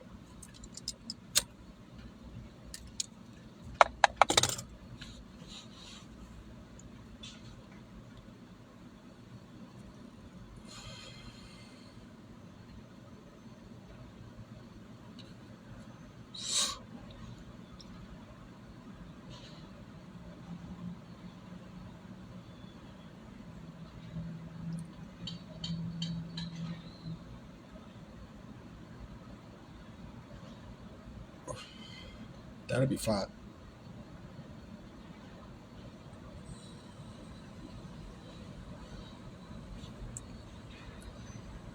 So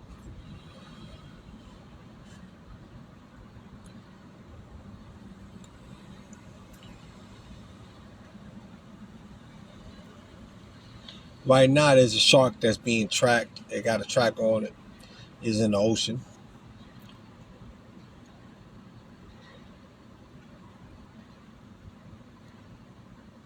That data and the path that it's traveling can be depicted in this world to give a realistic experience of the excitement of hunting, of fishing after a shark.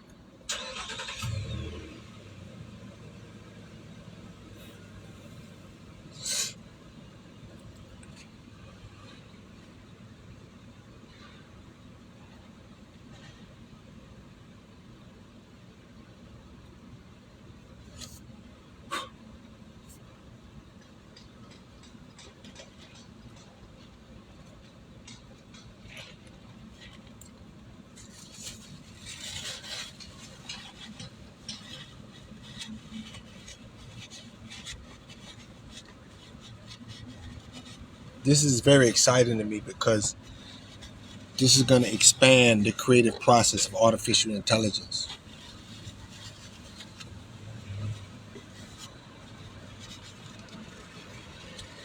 And I like that. Data specs. I can look at my data specs, my blueprints. I can take, I can interact with the blueprint on a realistic plane and see everything and grab the piece and look at it and hold it and learn it. And and the AI agent who's a maximum professor can teach me this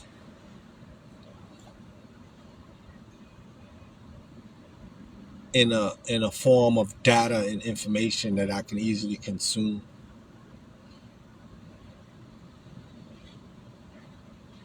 That's preferred towards what I need. The recycling pathways of what I need that doesn't fatigue me as much. You know, some of you guys can't sit there and read all that without going to sleep. But if you interact with it in an engaging way, and you listen, then you listen, and now you're talking. This is a photonic crystal. It uses an electron. What's electrons? Electrons are. Can you give me some examples of how it's used? Well, electrons is used like Huh? Can you tone it down? Speak as if you're talking to a sixth grader. Oh, no problem. You see what I'm saying? Um,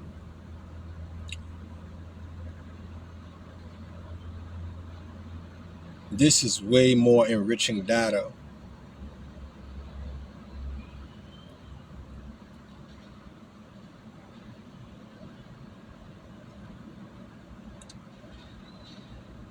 This allows users to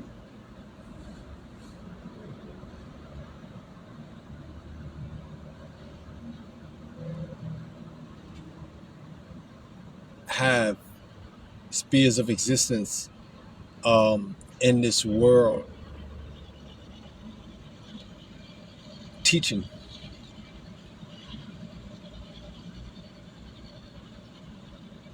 You know, you'll have your people who, Spanish teachers, French teachers, um, who teach these foreign languages in this world might be hosting programs for a 2 month class, $10, 10.99, 4 months package deal, uh, uh, uh, $30. And you feel what I'm saying? And a student might say, "Man, I want to learn this and this," and then boom, creating this safe space reality. You know, just the idea of me utilizing OpenAI. So I look up, I travel, I can get on the bus, take a plane, wherever I need to do. Maybe I want to go to OpenAI in Los Angeles. So let me explain, not Los Angeles, but in this mirrored representation of Earth. Let me explain how all this come together. See, because Atlas Earth does this, just not exactly how I'm depicting. So we're talking about in AirGeo owning.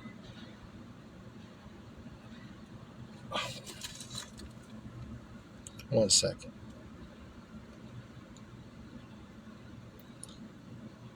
Um, what do you call?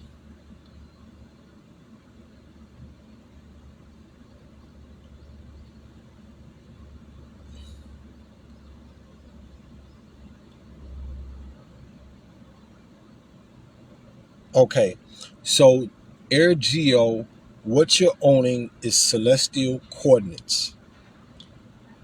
Yep.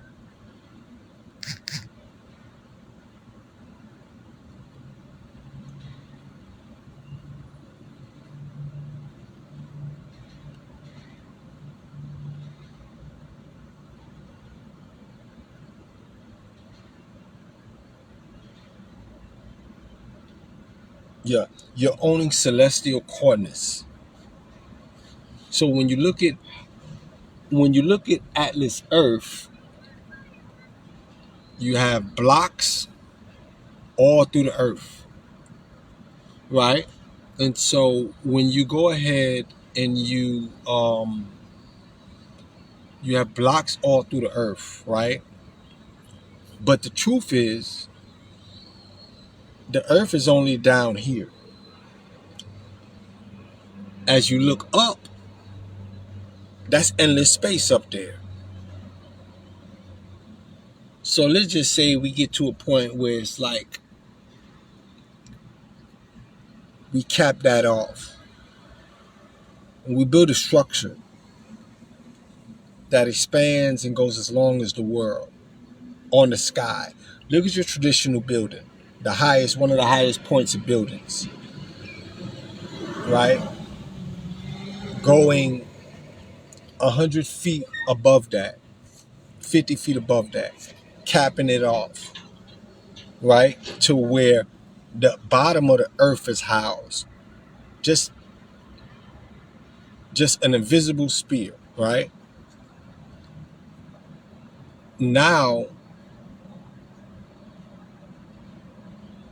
if you go above that spear and you enter the ground of that spear, that celestial spear is like a celestial earth. You feel what I'm saying? The only thing that's missing from it is that you can't walk on it. But in this world, we can. So, boom. So you're owning celestial coordinates. On Atlas Earth, you're owning earthly coordinates that are anchored to the floor. But the truth is that coordinates go as far as the satellite, all the way down to the floor and below it. But we only have use of it on floor level. So what I'm doing is I'm taking that same line from that satellite that shoots from that satellite down to where I'm at right now,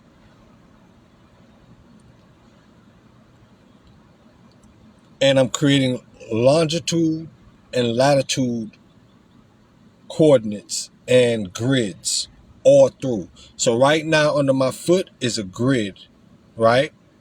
And that's where the grid stops, and that satellite shoots a laser all the way down, and that's what grid I'm on. I'm on grid 156.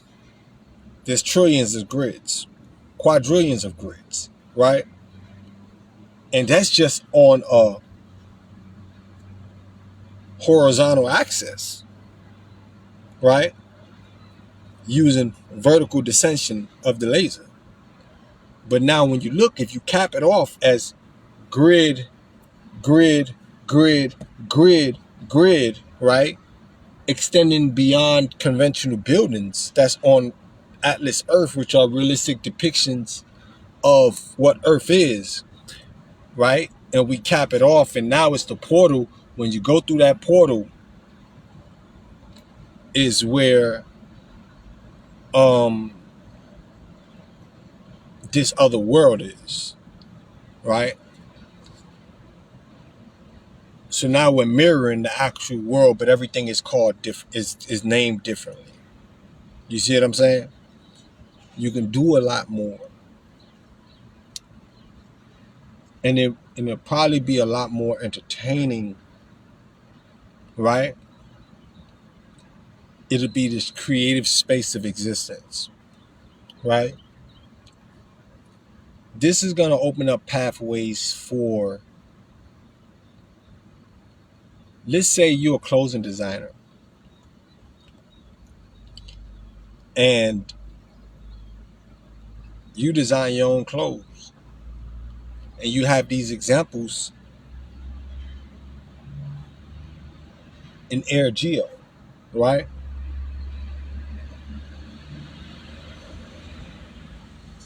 Utilizing Atlas Earth, we can we're gonna tether it to the real Earth, real depictions. This one has these items, da da da da, real depictions. But if you're an entrepreneur, you don't have space in these buildings, and you can't afford these buildings, but you got these items. Where do you belong? You belong in Air Geo. I gotta use the bathroom. Coffee running through me. You see what I'm saying? That's where you belong. You belong in Air Geo, in the land of creativity. So you're not gonna have. If I create a Vibronics yacht that never been created and is unknown to man, right? Guess what? You're not gonna have. I'm not gonna have this new style of a yacht running, traveling through Atlas Earth. No sirree, Bob. That's only for real world depictions. But what I will have is it in Air Geo. Create a new style jet, hovercraft, whatever. It's not gonna be if it doesn't have realistic depictions to where it has proof of working,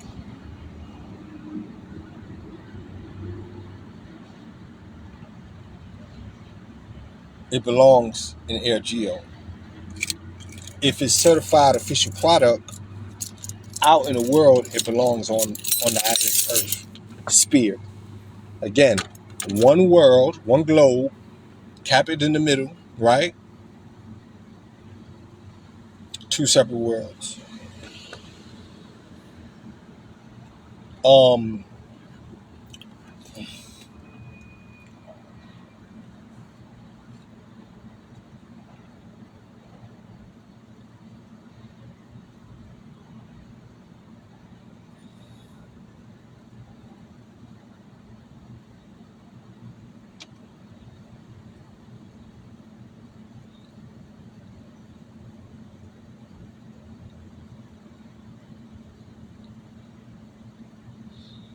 you're gonna expand the points around Atlas Earth. For instance,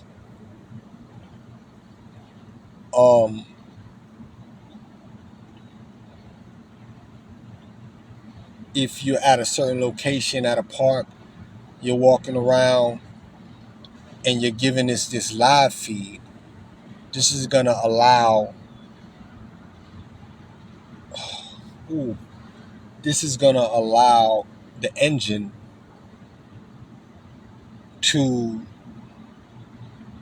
now use your geographical location to stitch reality together where it needs to be on Atlas Earth. If there's a pole right here and you own plots on this building in the digital world, you should see that actual pole on Atlas Earth, giving more of a realistic feel. If it got 3 poles, 1, 2, 3 lined up beside each other, that representation should be there as well. You see what I'm saying? And